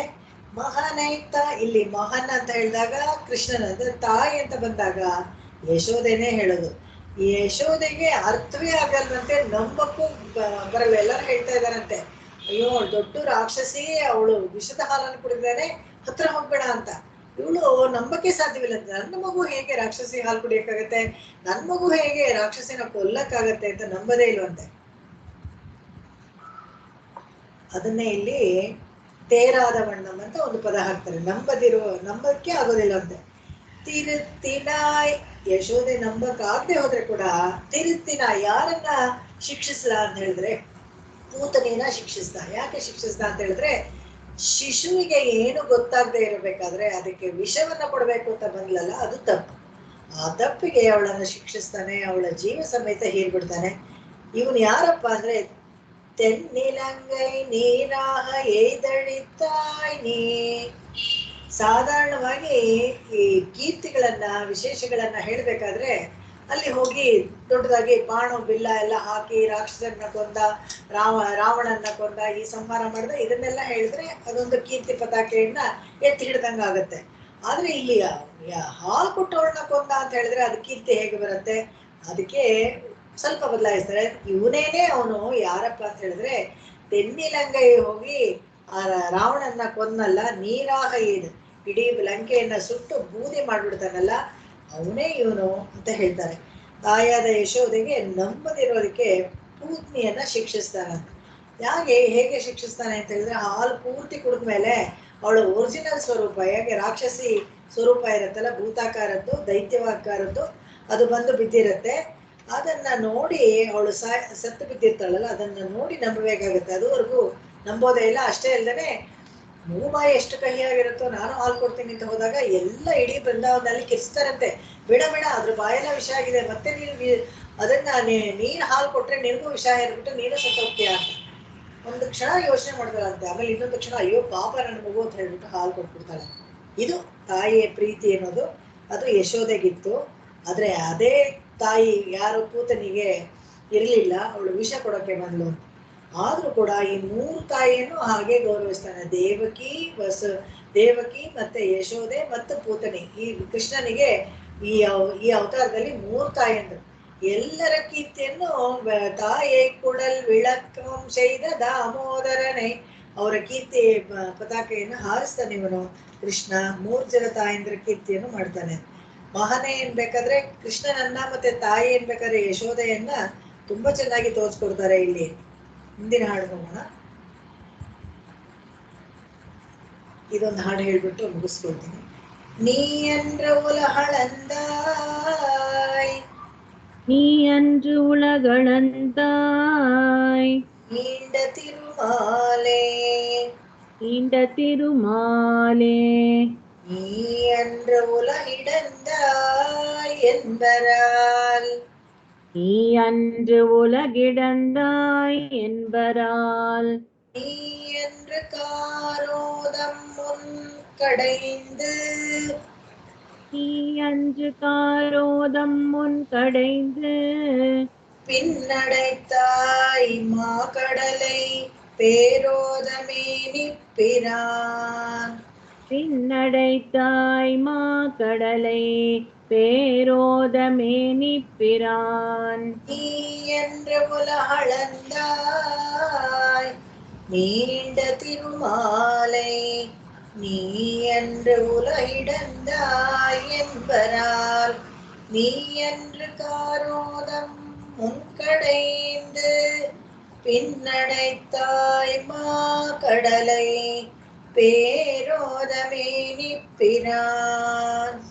நீ அன்று உலகளந்தாய் நீண்ட திருமாலே, நீ அன்று உலகிடந்தாய் என்பரால், நீ அன்று காரோதமுன் கடைந்து, பின்னடைத்தாய் மா கடலை பேரோதமே நிற்பிರಾನ್. ಅನೇಕ ಕೃತ್ಯಗಳನ್ನ ಭಗವಂತ ಅವತಾರ ಕಾಲಗಳಲ್ಲಿ ಮಾಡ್ತಾನೆ.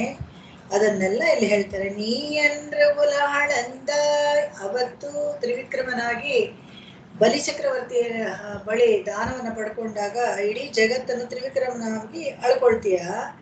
ನೀ ಅಂದ್ರೆ ಉಲಹಿಡಂದ, ನೀಂಡ ತಿರುಮಾಲೆ ಅಂತ ಹೇಳಿದ್ರೆ ಅದ್ವಿತೀಯವಾದ ಹಿರಿಮೆ ತೋರಿಸ್ತಾರಂತೆ. ಹೇಗೆ ಅಂತ ಹೇಳಿದ್ರೆ ಎಲ್ಲವನ್ನ ಅಳ್ಕೊಳ್ತಾನೆ. ಈ ವಸ್ತು ಇದು ಚೆನ್ನಾಗಿದೆ, ಇದು ಮಾತ್ರ ಬೇಕು, ಇದು ಬೇಡ ಅಂತಲ್ಲ. ಒಂದು ಹಳೆ ಮನೆಯೋ ಅಥವಾ ಇನ್ನೊಂದು ಯಾವುದೋ ವಿಲೇವಾರಿ ಮಾಡ್ಬೇಕಾರೆ ವಸ್ತುಗಳನ್ನ ನೋಡ್ತಾರೆ, ಚೆನ್ನಾಗಿರೋದು ಮಾತ್ರ ಇಟ್ಕೊಂಡು ಚೆನ್ನಾಗಿಲ್ದಿರೋದನ್ನೆಲ್ಲ ಬಿಸಾಕ್ತಾರಲ್ಲ, ಆ ಥರ ಅಲ್ಲ. ಭಗವಂತ ನೀಂಡ ತಿರುಮಾಲೆ ಪಾದವನ್ನ ಹೇಗೆ ಬೆಳೆಸ್ತಾನೆ ಅಂತ ಹೇಳಿದ್ರೆ ಎಲ್ಲವನ್ನ ತನ್ನದಾಗಿಸ್ಕೊಳ್ತಾನೆ. ಒಳ್ಳೇದು ಕೆಟ್ಟದ್ದು ಅಂತ ಹೇಳಿದ್ರೆ ತನ್ನ ಪಾದ ವಿಲಚನೆ ಎಲ್ಲದರ ಮೇಲೆ ಇಡ್ತಾನೆ. ನೀ ಅಂದ್ರ ಉಲಹಿಣಂದ, ಹಾಗೆ ಪ್ರಳಯ ಕಾಲದ ಜಲದಲ್ಲಿ ಹೋಗಿ ಹುದುಗಿಸಿಟ್ಕೊಂಡು ಹಿರಣ್ಯಾಕ್ಷ ಭೂಮಿಯನ್ನು ಇಟ್ಕೊಂಡಿದ್ದಾಗ ವರಾಹನಾಗಿ ಅದನ್ನ ಎತ್ತಿ ಮೇಲೆ ಮತ್ತೆ ಅದರ ಕಕ್ಷೆಯಲ್ಲಿ ಇಡ್ತಾನೆ. ಭೂಮಿಯನ್ನು ತನ್ನ ಕಕ್ಷೆಯಲ್ಲಿ ವಾಪಸ್ ಇಡ್ತಾನಲ್ಲ, ಬರಾಲೆಲ್ಲ ಹೇಳ್ತಾರೆ ಪೂರ್ವಿಕರು ತಿಳಿದವರು, ಇತಿಹಾಸ ತಿಳಿದವರೆಲ್ಲ, ಪುರಾಣ ತಿಳಿದವರೆಲ್ಲ ಹೇಳ್ತಾರೆ. ನೀ ಎಂದ್ರ ಕಾರೋದ ಮುನ್ಕಡೆಯಿಂದ, ಅದೇ ತರ ನೀ ಹಿಂದೆ ಈ ಸಮುದ್ರ ಮಥನ ಮಾಡಿದ್ನಂತೆ. ಯಾವಾಗ ಶಾಪಗ್ರಸ್ತನಾದ ಇಂದ್ರನ ಎಲ್ಲಾ ಐಶ್ವರ್ಯವು ಕಳ್ಕೊಂಡು ಕ್ಷೀರಾಬ್ದಿಯಲ್ಲಿ ಮುಳುಗೋದಾದಾಗ ಆ ಕಾರೋದ ಮುನ್ಕಡೆಯಿಂದ, ಕಾರೋದ ಅಂದ್ರೆ ತುಂಬಾ ಕಪ್ಪಗೆ ದಟ್ಟವಾಗಿ ಆಳವಾಗಿ ಇದ್ದ ಇದನ್ನ ಸಮುದ್ರವನ್ನ ಕಡಿತಾನಂತೆ. ಕಡೆಯಿಂದ ಪಿನ್ನಡೆತಾಯ್ ಮಾ ಕಡಲೆ, ಅದೇ ಸಮುದ್ರವನ್ನ ಘೋಷಿಸ್ತಾ ಎತ್ತರಕ್ಕೆ ಅಲೆ ಬರ್ತಾ ಇದ್ದ ಸಮುದ್ರವನ್ನ ಧನುಷ್ಕೋಡಿಯಲ್ಲಿ ಅಡಗಿಸ್ತಾನಂತೆ. ಮಾ ಕಡಲೈ ಅಡೈತಾಯ್, ಅಡಗಿಸಿ ಅದಕ್ಕೆ ಸೇತುವೆ ಕಟ್ತಾನೆ. ಯಾವಾಗ ರಾಮಾವತಾರದಲ್ಲಿ. ಇದು 4 ಹೇಳ್ತಾರೆ.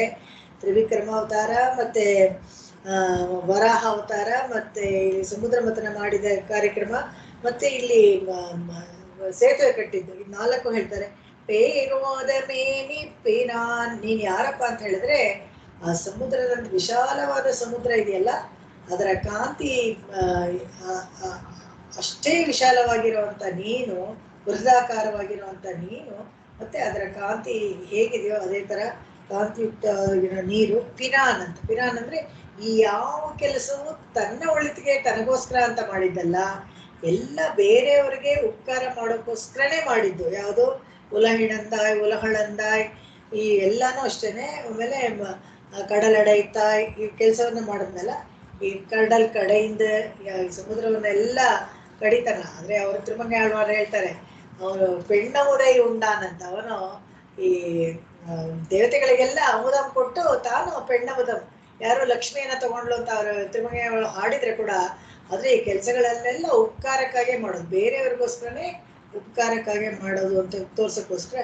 ಪೇರೋದ ಮೇನಿ ಪಿರಾನ್, ಸಮುದ್ರ ಎಷ್ಟು ವಿಶಾಲವಾಗಿದೆಯೋ ಅವನ ಹೃದಯವೂ ಅಷ್ಟೇ ವಿಶಾಲವಾಗಿದೆ, ಅವನ ಮನೋಭಾವನೆಯೂ ಅಷ್ಟೇ ವಿಶಾಲವಾಗಿದೆ, ಉಪಕಾರಕ ಅವನು ಅಂತ ಹೇಳ್ತಾರೆ. ಇಲ್ಲಿಗೆ ನಿಲ್ಲಿಸ್ಕೊಳ್ತೇನೆ. ತೂತತ್ತಾಳ್ವಾರ್ ತಿರುವಡಿಗಳೇ ಶರಣಂ. ಆಕಾಶಾತ್ ಪತಿತಂತೋಯಂ ಯಥಾ ಗಚ್ಚತಿ ಸಾಗರಂ, ಸರ್ವದೇವ ನಮಸ್ಕಾರಃ ಕೇಶವಂ ಪ್ರತಿ ಗಚ್ಚತಿ, ಕೇಶವಂ ಪ್ರತಿ ಗಚ್ಚತಿ, ಕೇಶವಂ ಪ್ರತಿ ಗಚ್ಚತಿ. ಓಂ ಶಾಂತಿ ಶಾಂತಿ ಶಾಂತಿ. ಕಾಯೇನ ವಾಚಾ ಮನಸೇಂದ್ರಿಯೈರ್ವಾ ಬುದ್ಧ್ಯಾತ್ಮನಾ ವಾ ಪ್ರಕೃತೆ ಸ್ವಭಾವಾತ್ ಕರೋಮಿ ಯದ್ಯತ್ ಸಕಲಂ ಪರಸ್ಮೈ ನಾರಾಯಣಾಯೇತಿ ಸಮರ್ಪಯಾಮಿ. ಎಲ್ಲರಿಗೂ ನಮಸ್ಕಾರ.